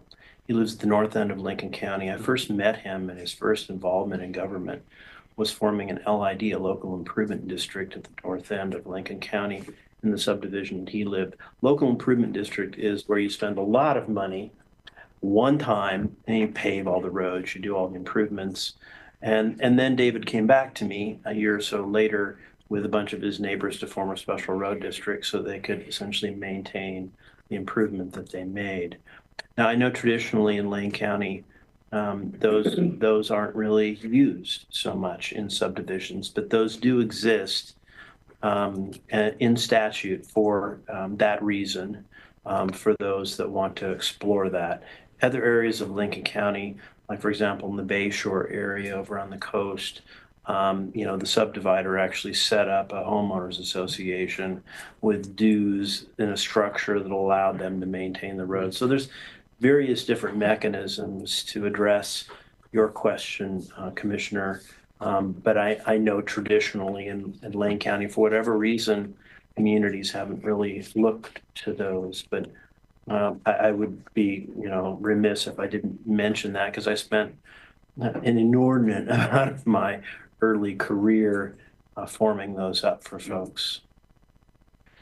Well, in 2003, we had legislation on local improvement districts that didn't go through. It would have provided partnerships between the jurisdiction and a local improvement district that's outside of the jurisdiction. Yeah. Didn't go through. So, I mean, maybe legislative is how we have to approach this. Maybe, I think the special road districts is kind of self-help, but you really need a community that is willing to kind of wrap around. You don't need everybody, but you need a supermajority to essentially create a petition proposed to tax those that are especially benefited by the maintenance.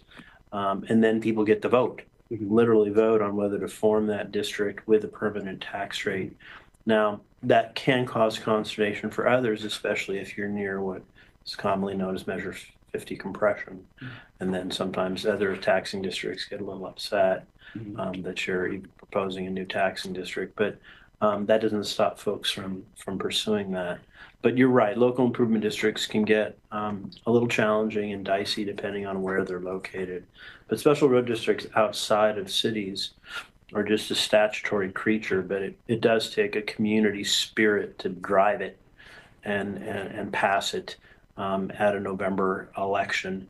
And then 3 people have to step up and run the district, which generally means, every few months you meet at Joe's house and decide how you're going to spend the tax money in a public meeting each year and how you're going to go about maintaining those roads. But, again, I know that some of the counties that I've spent my career in, I haven't seen that utilized at all, whereas Lincoln County is probably on the other extreme where they have more special road districts than any other form of special district that you can name. At one point, I just started numbering them. It became so voluminous. Anyways, I just thought I'd mention that because it's 3 chapters later in the ORS. Mr. Buck, and then Mr. Hurley. From a policy perspective, at the very least, I would be very interested in not continuing LARs into the future. This was something that was brought up in 2020 when we had it. We didn't ultimately go that route.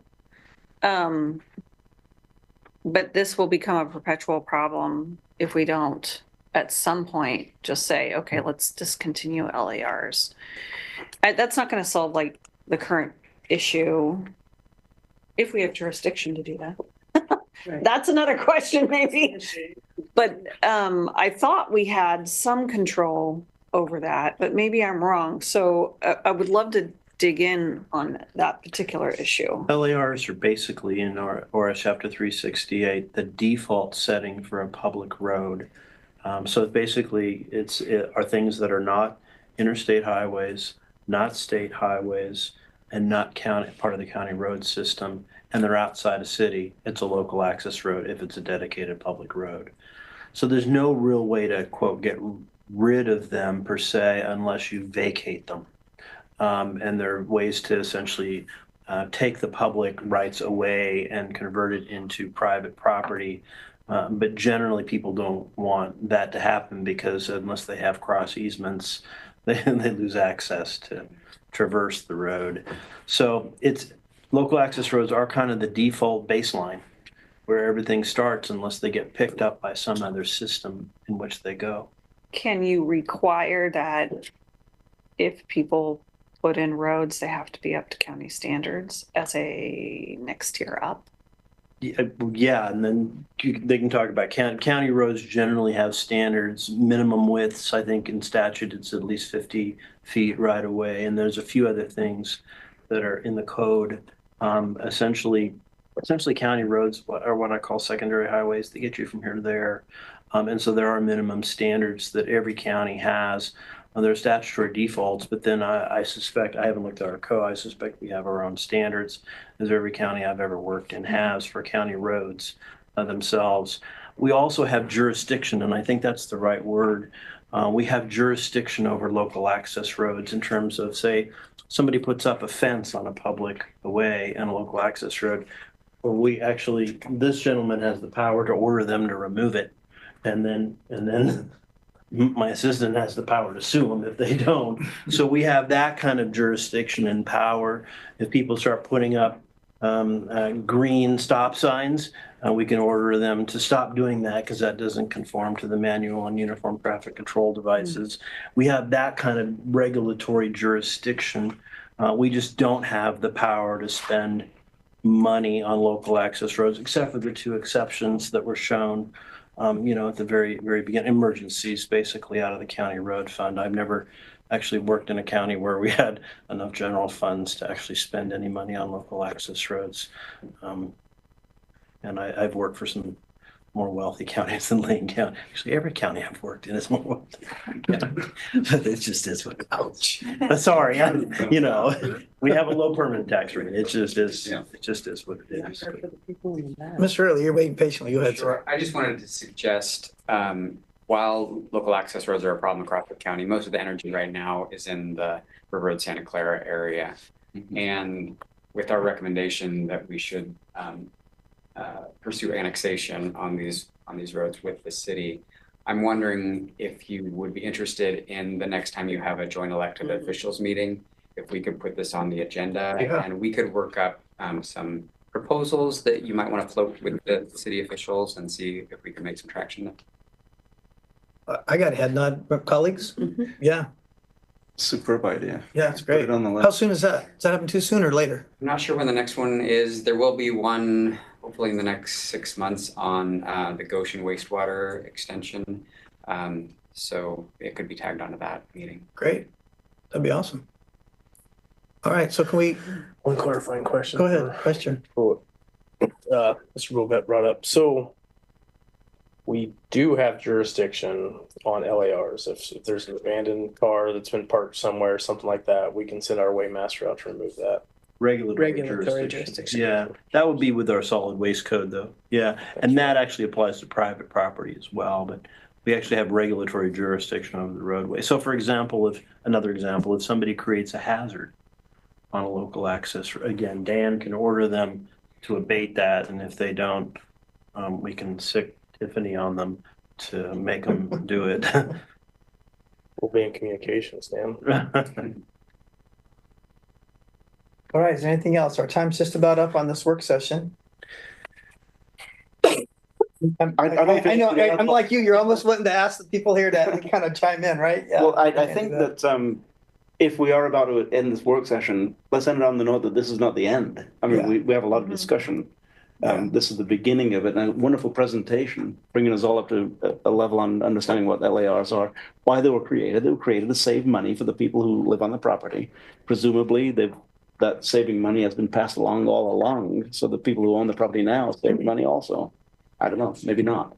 Maybe somebody pocketed that money that was saved a long time ago. But that being said, we're at a certain level right now where we can begin to discuss a little bit more knowingly how we move forward at the next level. But you've been heard, and we're working on it.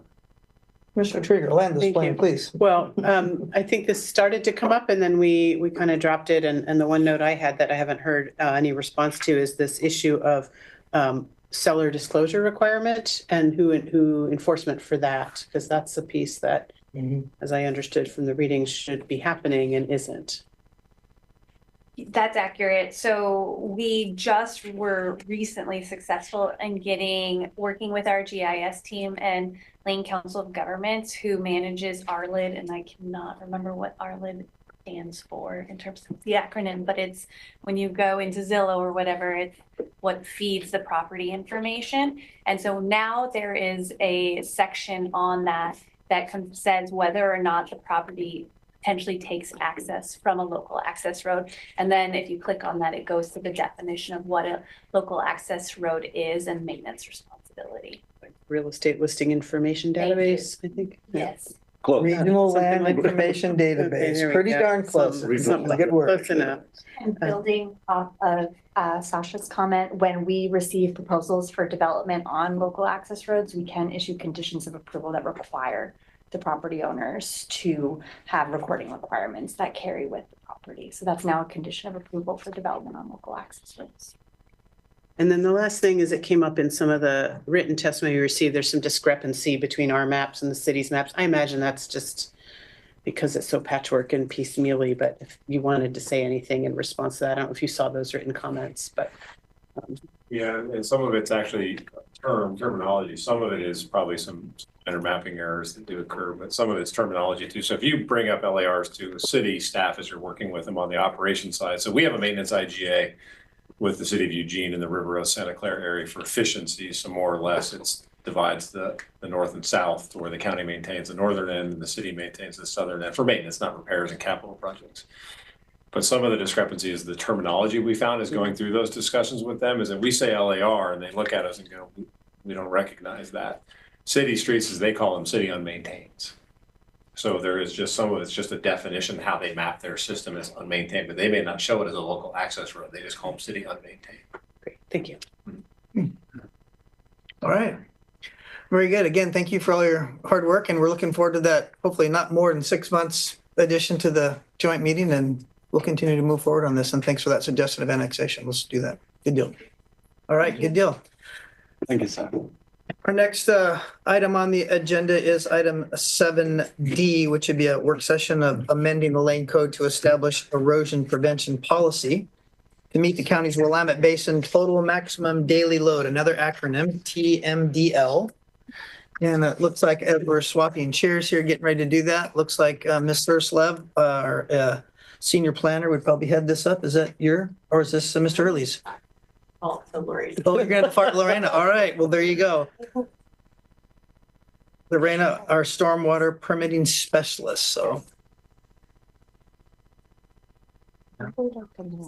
The only way they would do that is you can get on something you could. But then it just, I think, somebody does that. I vaguely remember that. It was a long time. We took it over. And Lincoln, we just never had metal line. But it was a certain size. Seems like in the 90s, it just was like everyone. all right. So better slides all set up.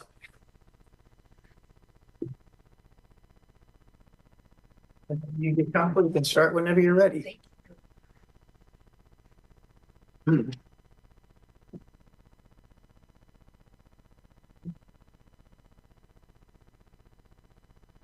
So thank you, Chair Level and Commissioners, for letting us come and talk to you today.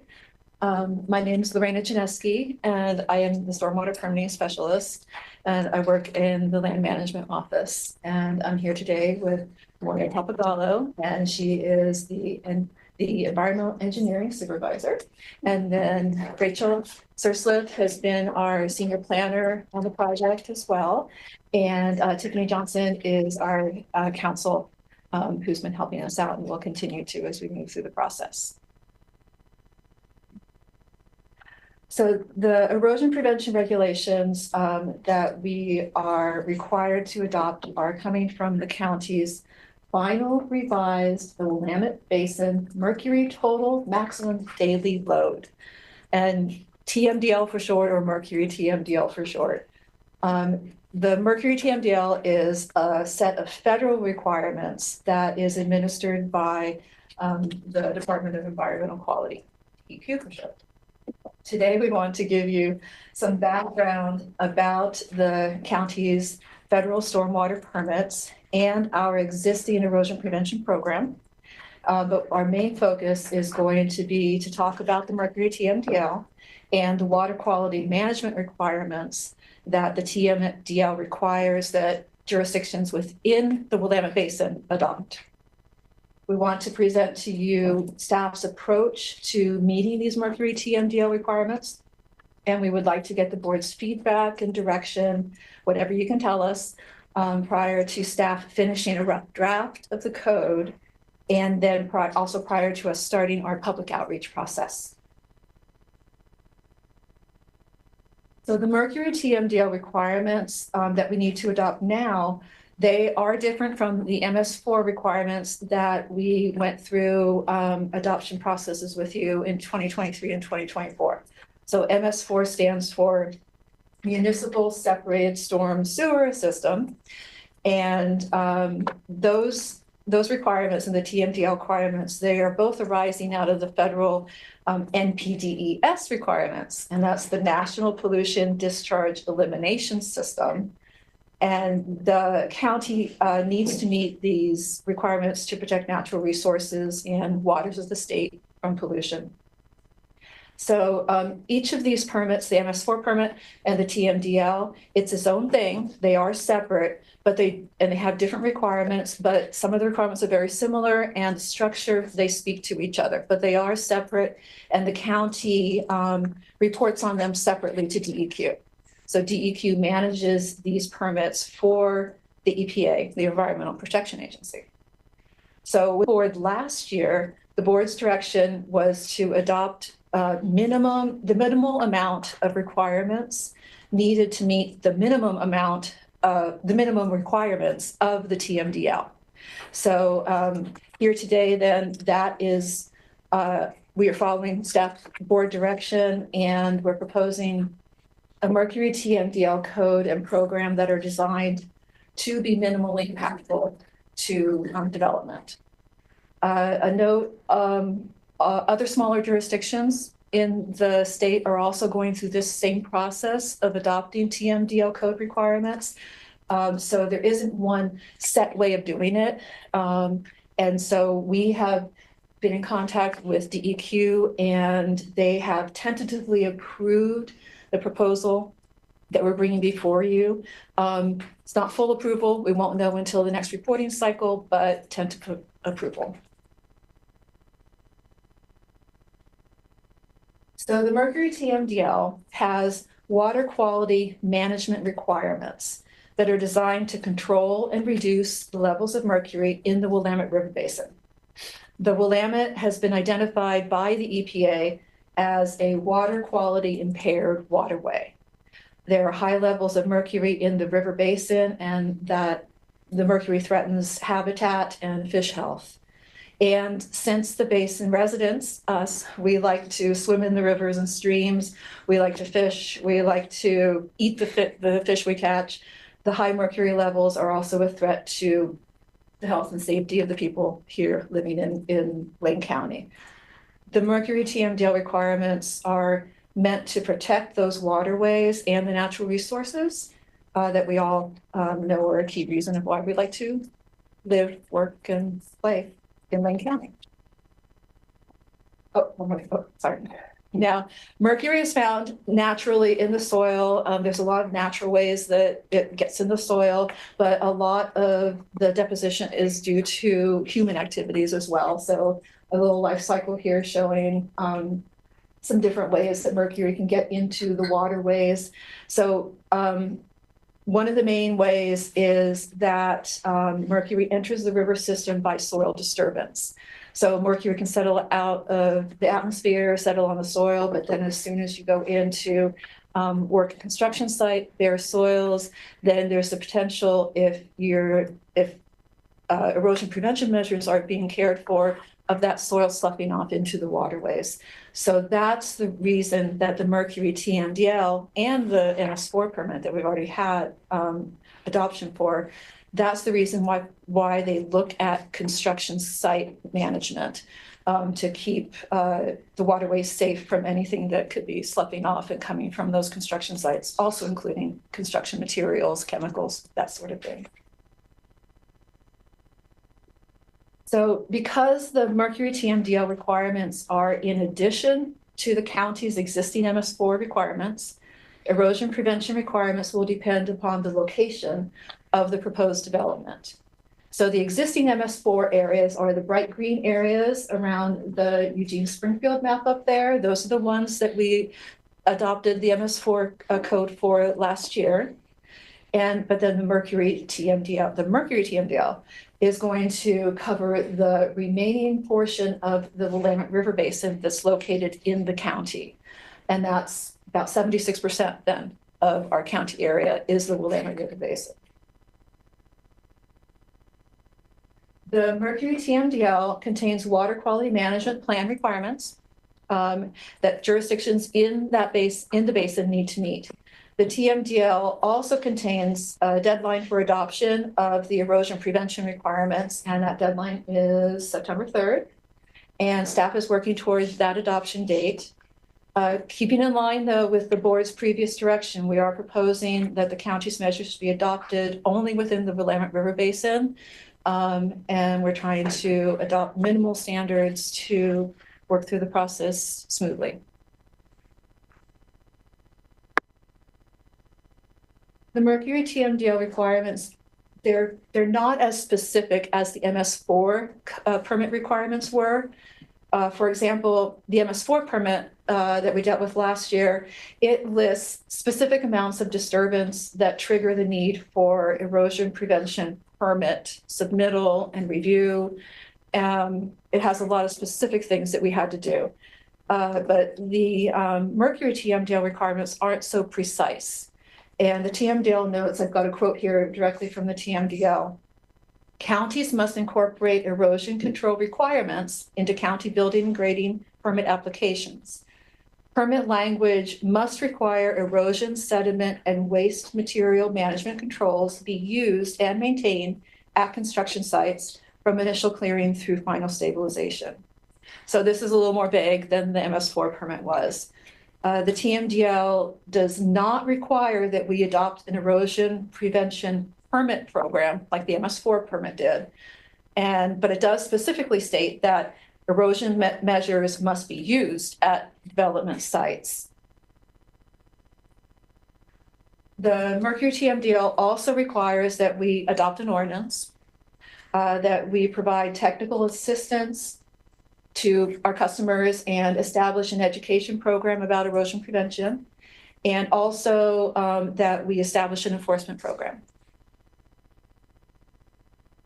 So those are the basics about the what the Mercury TMDL requires. And in the next few slides here, we'll present how we propose to meet those minimum requirements. Our approach is designed to minimize efforts for the customer and to fold this program into the already existing structure of our development permit submittal process. Firstly, like I said a little earlier, the program will only be within the Willamette River Basin. That said, just a side note is that we have been told by DEQ that they are working on a TMDL for the mid-coast basin, so that includes the Siuslaw out on the coast. So at that point, whenever that gets adopted within the next few years, then practically our whole county will be covered by one permit or another that we will most likely have to adopt additional measures once the mid-coast TMDL comes through. But that said, we're only worried now about the Willamette Basin. The second primary feature of the program that we're proposing for the Mercury TMDL is to not adopt a permitting program. The Mercury TMDL does not require that we adopt a program, a permit requirement. So we don't have to require erosion prevention permits per se like we did for MS4. So because the Mercury TMDL is not going to require that, we are not going to either. Let me make sure I'm tracking. I want to make sure I'm tracking something. Excuse me, I just put a lozenge in. The MS4 is specific to a project, and the Mercury TMDL is specific to a location, right? Like, so there might be overlap between the two, but there isn't necessarily, because. So go ahead. That's what I'm trying to understand, where the overlap is or is not of these two. They're both part of the same NPDES regulations. Right. The MS4 program, the way I like to think about it is the MS4 program is associated with our more urban environment. Right. So where we have a storm sewer system that discharges directly to waters of the state. The TMDL program is more associated with non-point discharges. So where we don't have an exact outlet to a water of the state. And yet it's 76% of county will fall within this. It's the watershed boundary of the Willamette. So the likelihood of the any project that requires the MS4 permitting is probably also within the basin. Yeah, they overlap, area-wise they overlap, but the intent of the different permits are urban versus. Yeah, no, I got that. Thank you. And one thing noted in the TMDL permit is that if a project is in that MS4 area and meets the parameters of the MS4 requirements, then it's assumed, as long as those requirements are approved by DEQ, it's assumed that they will also meet then the TMDL. The TMDL, right. Yeah. That's what I was So they don't have for. to worry about double proving that they're. That is exactly where I was going. Thank you. So to meet the minimum requirement that, and this is another quote here from the TMDL, to meet the minimum requirement that erosion, sediment, and waste material management controls be used and maintained at construction sites, staff is proposing to expand the erosion prevention outcomes that were adopted with the MS4 code into the TMDL area. So these erosion prevention outcomes are basically parameters that a land disturbing property project needs to meet during the course of that construction project. There are positive outcomes. They work to protect waterways, adjacent properties, rights of way, and then natural habitats. Outcomes are met by using best management practices, also called BMPs, to prevent and control erosion, and then also pollution from construction site materials that could be paints and solvents and things like that. An example of a commonly used BMP, a best management practice, could be a silt fence or a sediment fence that is used to meet the erosion prevention outcome of making sure that sloughing soils are caught before, say, they cross onto a neighbor's property. But one of the nice things about the erosion prevention outcomes language and the way we've structured the MS4 code and how we want to continue to structure the TMDL is that outcomes don't dictate the exact best management practice that has to be used to achieve these positive outcomes. So for the example of exposed soils, you could use to make sure that those soils aren't hit by rain and then runoff carries it down to the river. You could use an interwoven core blanket. You could use straw. You could use even like the leaves that are on the site. So there are many ways that a developer, a contractor can meet these outcomes. Another example of flexibility could be that maybe in a more urban setting where developments are closer together, the contractor might really need to use that silt fence because the property lines, the developments are really close together. But in a larger rural space where there's more space around where they're constructing, a contractor might be able to use just the fields around the site to work more as a vegetated buffer so they don't have to install something more structural. So under our outcomes-based code, contractors will have choices for their materials and their methods that they can use and that are best suited for their project and their site.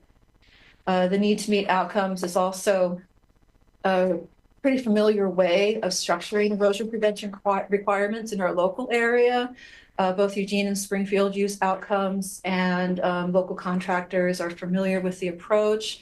And we've been almost a year into the MS4 program, and so more of our more Lane County-based contractors are getting a little more familiar with erosion prevention as well. Another of the minimal standards that we are proposing for our Mercury TMDL program is to extend the use of the self-certification form into the Mercury TMDL area. So staff currently use this self-cert form as an educational tool for development that comes in for permitting in our MS4 area. The form, it contains basic information about erosion prevention, and it works to alert developers to the requirement of meeting the outcomes. And applicants basically will sign the form stating they understand the requirements and that they will use erosion prevention measures during the course of their construction. The form is submitted at intake time along with the permit application and other application materials, their plans. And it really works to raise the awareness of people because MS4 erosion prevention requirements were pretty new last year and still kind of new. And then this is going to be new for the rest of the basin as well. So erosion prevention education and enforcement programs are another minimum requirement of the Mercury TMDL. So the county has already established an enforcement program with the illicit discharge and the erosion prevention adoptions. So the new TMDL code will reference that same language and will be managed with an education first approach. We made sure to write that education first language into the MS4 code language, and so we'll continue that as we move into the TMDL area as well. Education and applicant assistance will also continue in the same fashion as for existing MS4 program. We have many handouts and that already help to our customers to figure out what they need to do. And we offer in-person help at the customer service center, and also on-site technical assistance is something that we provide, and we'll need to keep on doing that for our customers as we go into the TMDL. So in summary, we're looking at an erosion prevention program that will have multiple layers based upon where a site falls within the county. The existing MS4 program, that will remain. We are not proposing to change the code language at all, but the structure of it, just within Chapter 9, might change a little bit as we put the TMDL language in. The Mercury TMDL requirements will be within the Greater Basin, and then the MS4 will still remain in those green areas around the Eugene and Springfield UGBs. We'll be creating a program that is navigable for customers and minimally impactful by adopting minimum requirements and folding that into our existing development permitting processes. The Mercury TMDL program will be outcomes-based code language, allowing flexibility in which erosion measures are used to meet the needs of the site. And erosion prevention permit submittal will not be required, but property owners still will need to use erosion prevention measures to make sure that they meet the outcomes and meet the requirements of our TMDL. We'll also have that self-certification form I was talking about. And then the program and its compliance component will be managed in that education first approach. So our plan as we move forward. Following this work session, staff plan to complete a rough draft of the code and hopefully reflecting feedback we get today. And then we're going to use that code as a starting point for our public outreach processes. And we want to reach out via emails to our stakeholders that we know from the MS4 process, and then other stakeholders that we know of as well, our contractors. I have email lists of different types of contractors we'll be sending out and reaching out to them. We'll also have notices up at our customer service center and start talking more to our customers about this as it's coming up, making them aware. And then we do plant outreach meetings such as to the Western Oregon Builders Association, and Keir Miller sometimes has like sack lunches for contractors or evening get-togethers. And so we're looking at doing one of those as well. Vice Chair's got a question, if you don't mind. Yes. Can we get that notification over in the Florence office there? The permitting. When we do these outreach efforts? Yeah. certainly.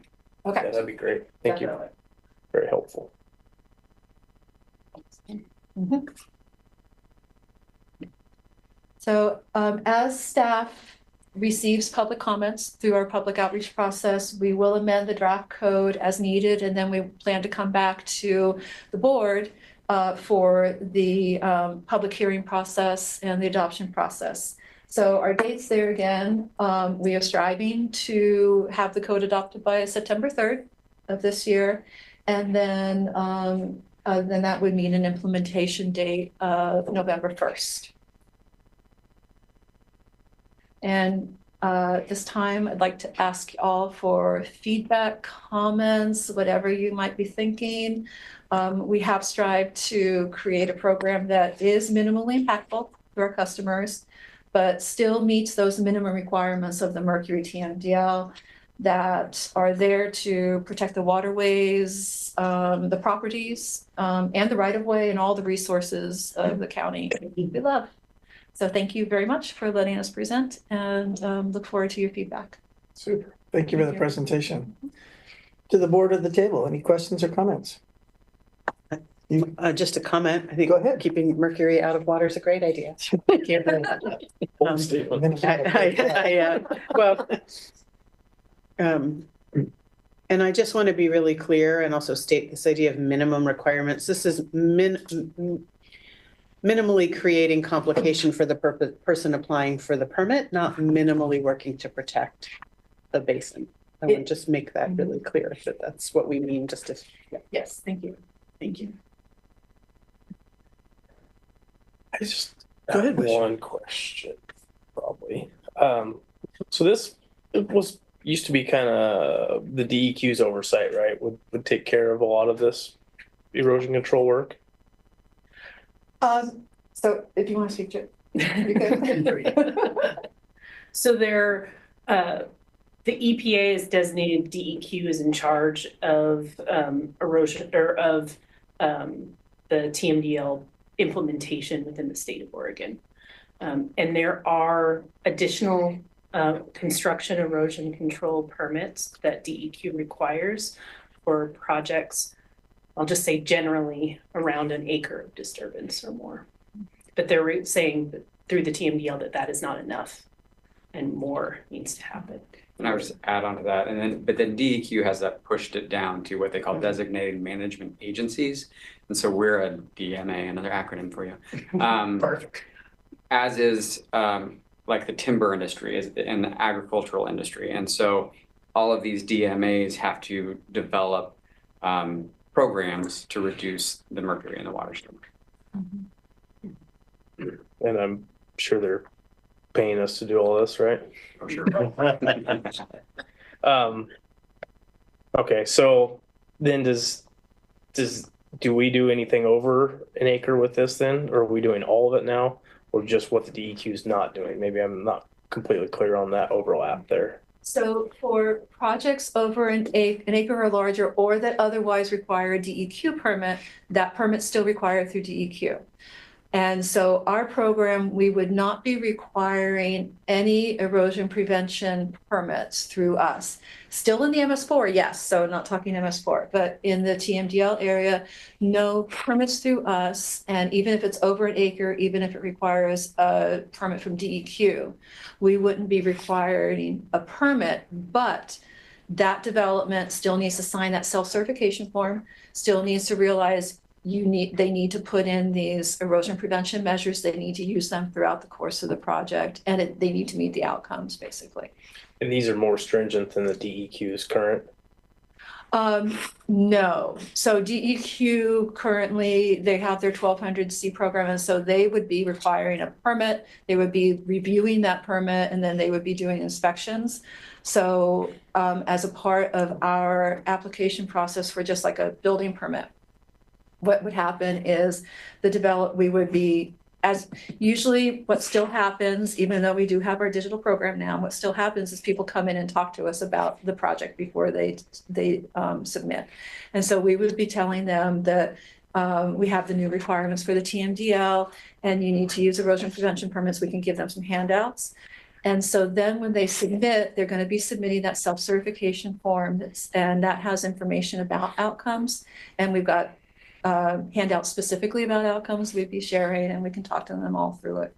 And so they'd be submitting that form, and then they sign that, and then after that, we don't review for it. We wouldn't be reviewing for it. We wouldn't be permitting for it, but they still need to meet our requirements. So if, say, one of the inspectors went out and saw that they hypothetically completely, tore out everything and that soil was going down into the creek and out into the road and all this stuff, then that falls into the need for education first. I'm talking to them about it, going out to the site, and it could follow the path of compliance and enforcement, but hopefully that education first works.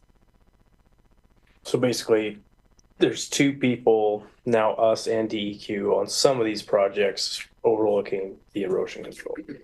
Yes. And Same standards. And I had the same, I know what you think, I had the same concerns when we Getting started there. doing the MS4. So why would we need to do permitting when DEQ already specified? And the answer is that DEQ covers the whole state. They don't have enough people, they don't have enough eyes.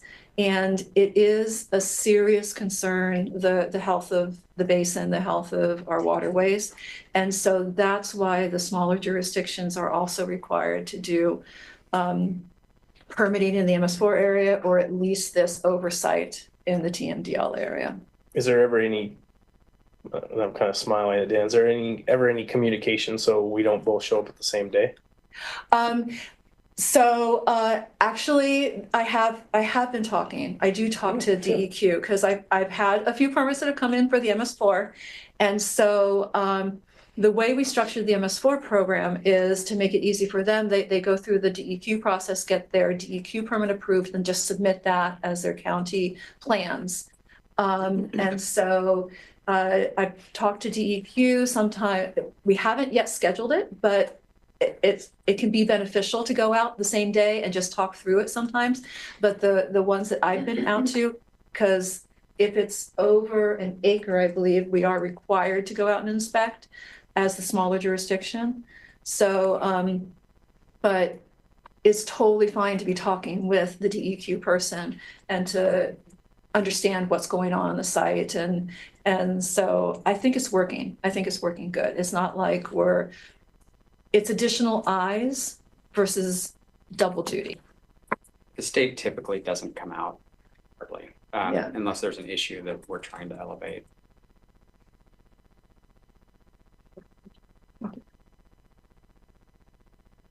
Great. Anyone else? Yes, Commissioner Fur. Thank you. You did a really good job of satisfying the questions that I've had historically on this. And, Commissioner Senega's kind of leading us toward we're not double regulating. And I'm pretty convinced that that's not the case. And I've always asked the question, we're not going beyond the requirements. We would presume that DEQ's requirements are high, that are stringent, shall we say, and that we're not going beyond that unless there is a very specific need in our particular area to go beyond that. That's the assurance that we've been given in the past. The self-certification form, I have questions about that. That seems a little bit loosey-goosey to me. And the reason I say that is because, is it a snapshot in time? I'm self-certifying now, but if regulations change, I'm not going to be held to my certification because regulations change. When development comes in, a project will submit the application form, their plans for like their new building or whatever. But then there are other forms that they have to submit. And so the self-cert form is one of them. And so projects are bound to the codes and requirements that are in place when that project comes in. And the goal of that self-cert form was, when we established it, was because the erosion prevention measures were so new, because we've never had it before in the county for development. And so the goal was very much an educational thing to say, okay, you're in this currently the MS4 area and you need to meet these outcome requirements. So what the form says basically is that, hello, you're in this area, and then it's alerting them to these needs. And then there's some basic information on the back about the outcomes and meeting the outcomes. And so what it's being used as an educational tool, but then also it's them assuring us by signing it that, okay, we understand that we're in this erosion prevention area and we have to do these erosion prevention things. And it's not a matter of them then being expected to do everything perfectly, but to understand that they need to work to meet these requirements, and call us if you have questions. Brilliantly answered. Thank you. That satisfies my concern. Let's presume that everybody wants to do it right. And this is an opportunity for them to know what it is to do it right. Yes. And there's nobody's twisting their arms, Right. but we're trying to bring them along to do it the way they should want to do it anyway. That's the intent of it. Good. So rather than like when a project, building permit, say, is approved, they get a permit document that has the basic information about what the project is, what the inspections are, how to call in for inspections. And then there are a number of other little statements on it, you know, some of them state code and things. And it's like, rather than add a little line to that about, oh, by the way, you need to meet erosion prevention standards, the form does a better job of highlighting the need for them. Excellent. Okay. I like that response. And, you know, the best way to get people compliant is to have them understand what it is they're being compliant with. Yes. And the Education reasons for, precisely. And the best way to get them not to want to be compliant is if they don't, if you're asking them to do things that they shouldn't really have to do. And we try to, we really, big effort to keep this minimal as possible, but still meeting those minimums of the TMDL. Excellent. Well, you've answered my questions pretty thoroughly and pretty, I hope that answers everybody else's question regarding that, because we want people to comply. Absolutely. We don't want more mercury in the rivers. We presume there's less now than there was 20 years ago. I don't know. But hopefully, and hopefully less next year than there is this year, based upon the compliance that we're hoping for. Yes. And having people, education first helps people to understand why we're doing it, not just you have to go to bed at 9 o'clock. Why? Because I said, you know, that's not what we're doing here. We're educating people, helping people understand the positive impact that we're striving for. Okay, good. Thank you. I'm fine. All right, great. Ms. Janeski, Ms. Papagallo, thank you so much. I appreciate your minimalist approach, and it was well understood and great presentation. Thank you very much. We look forward to coming back with that rough code and getting this thing down the road. Okay, thank you. All right, We good deal. move on to public outreach. Yes, Thank you. yes, ma'am. Thank you. If you're wrapping up our afternoon, we're coming down to commissioners' business. Any announcements from our commissioners at this point? No announcements looking. Any comments or remonstrance from this morning or any other comments? Thank you, everybody. Thank you again. Yes, Commissioner. Just an announcement that I might have said earlier, and the people who I would have said it to are no longer here, but that means, and that's Greg Rickoff, actually. But the reason I wasn't at the graduation last week, I was at the one before, the diversion graduation, was because I was in Salem. I was chairing the LGAC meeting, the Oregon Health Authority LGAC meeting, and Greg Rickoff and our program here came up in that meeting, and I wanted to be able to say that to Greg when he was here, that while that, just before that graduation happened, we were talking about our diversion program in Lane County and how it really is beginning to be a model for other regions and other counties because of some of the things that Greg was talking about and some of the things that you talked about, Steve, this morning. And not the least of which is having somebody like Captain Riley on the job, former Captain Riley on the job. So I think I wanted to say that, and you know, I'll pass it along to Greg that I hope his ears were burning because he was being talked about. There you go. I burned his ears into the office too. Congratulate him again. So thanks for that reminder. Any committee reports from anyone? Yes, Commissioner Buck. Since last week, I've only had one major committee and that was just LCOG, and I don't really speak about it too much. And unless you've been on the board, you may not know a little bit about what we do. So I just thought I'd give you a little spattering of some of the stuff that we talked about. Our last LCOG meeting was like 3.5 hours. It was very long. There was a lot in there. And of course, they're doing audits and budgets just like we are. But aside from that, some of the things that the Lane Council of Governments talks about in their meeting is we had a presentation from Travel Lane County regarding Connect Lane. We had a broadband update. And if you're not familiar, the WIC Center is housed in the basement of the LCOG building just across the street over here. And that is the high-speed broadband that we all enjoy and our businesses enjoy in the community. And they just were awarded a nice grant to expand internet access in rural areas. They are also the MPO, the Metropolitan Planning Organization.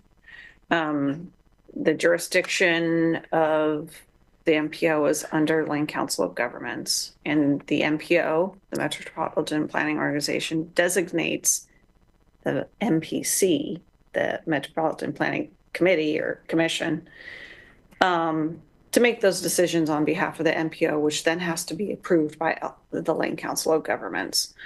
They're also trying to get more special districts as participants there. And they, of course, do all the Meals on Wheels programs throughout the county.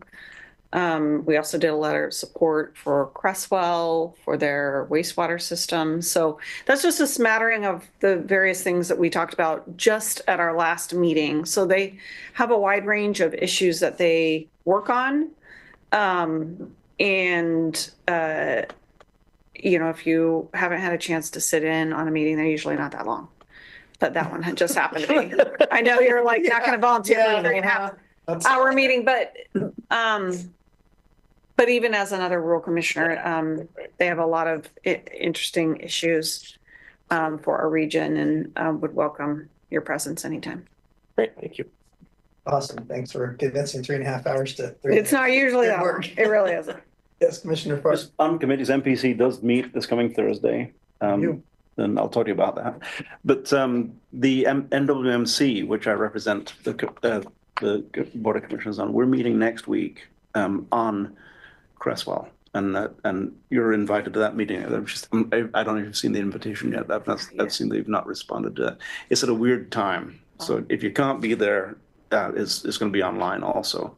But really what we're looking at, we talked a little earlier about extending the sewer to Goshen, for instance, extending the sewer to Lane Community College, for instance, and Short Mountain, for instance. But Cresswell, as we know, is in a dire need with the moratorium and lack of ability to build. So MPC is taking it very, very seriously and taking a very serious approach to, I said MPC, I meant NWMC is taking it very seriously, taking a serious approach to expanding beyond a very manageable, albeit large, sewer containment area. So that's coming up. Keep an eye on that, because at some point, Lane County is going to kind of be the swing on this, on how quickly we can move. It's not going to be cheap. It's going to be very, very expensive, of course. But it beats what they have lagoons right now, as you know, as we all know, that overflow into the Coast Fork quite often. And if you don't want mercury in the water, you sure as heck don't want that stuff in the water. So, and then so we're all on committees, and we're all on the committees for a very good reason. And a lot of times they're 3.5 hours long, and you can't report on 3.5 hours. But bear in mind that I trust that we all do our job diligently on the committees that we're assigned to. Yes, Commissioner Trigger. Thank you. It's not technically a committee report, but I just wanted to report back the Chamber of Commerce Onward Eugene United Way of Lane County's child care sector strategist, Holly Marconte, who's also on our budget committee, pulled together a summit on childcare, the state of childcare in Lane County. And it was the morning 8 to noon on, it was last week, Thursday, I think it was Thursday. Steve was there for a part of it. Eve Gray was there for some of it. James Trujillo was there for the whole thing from our HR, who's done a lot of work here at Lane County on initiatives to support our workforce that have the need to balance childcare with their work lives. And it was a really great summit. There were really interesting panels. The keynote was from the U.S. Chamber of Commerce, talking about federal policy to provide more supports for care providers and for employers providing subsidy and other support for childcare. And I got to be on a panel toward the end of the day, and in between were panels of employers who are doing really innovative and important things, and also, most importantly, providers to talk about the challenges both in the regulatory environment. And so it was just a really great, far-reaching, touched on all the aspects of the challenges of providing affordable, quality childcare at wages and in working conditions that are what people need. So it was great. And a lot of the initiatives that some of the private employers talked about are things that we do here. Things we do here gave other people ideas for what they might try to do. So it was a great event. Great, awesome. Anyone else? How about future board assignments? Board of Press. We've got one lingering over from the meeting with Keir Miller still, if there's anything else. He wanted us to ask for an assignment for a work session 1 month prior to the second increase. Oh, To come up with a board request, maybe we should put that in now, or yeah, or I would wait till you approve it. You're gonna take it up on May 13th, so if it's approved on May 13th, then I would make that assignment then. Okay. Yeah. fair enough. Good deal. All right, so there's no review of assignments. Any other business we need to take care of? If not, this is going to conclude the regular meeting of the Board of County Commissioners. Our next board meeting is Tuesday, May 6th, 2025 in Harris Hall, but I need to read us into executive sessions for tomorrow before we adjourn. Board of County Commissioners will meet in 2 executive sessions on April 30th, 2025. That's tomorrow. First session is to conduct deliberations with persons designated by the governing body to negotiate real property transactions and to consider information or records that are exempt by law from public inspection. This executive session is held pursuant to ORS 192.6602E and ORS 192.6602F, which allows the Board of Commissioners to meet in executive session for the purposes listed. The second session is to consider information or records that are exempt by law from public inspection and to consult with counsel concerning the legal rights and duties of a public body with regard to current litigation or litigation likely to be filed. This executive session is held pursuant to ORS 192.6602F and ORS 192.6602H, which allows the Board of Commissioners to meet in executive session for the purposes listed. Representatives of the news media and designated staff shall be allowed to attend the executive sessions. All other members of the audience are precluded from attending. Representatives of the news media are specifically directed not to report on any of the deliberations during the executive sessions, except to state the general subject of the session as previously announced. Members of the news media are not allowed to tape, video, record, or otherwise record an executive session, and verbatim notes are prohibited.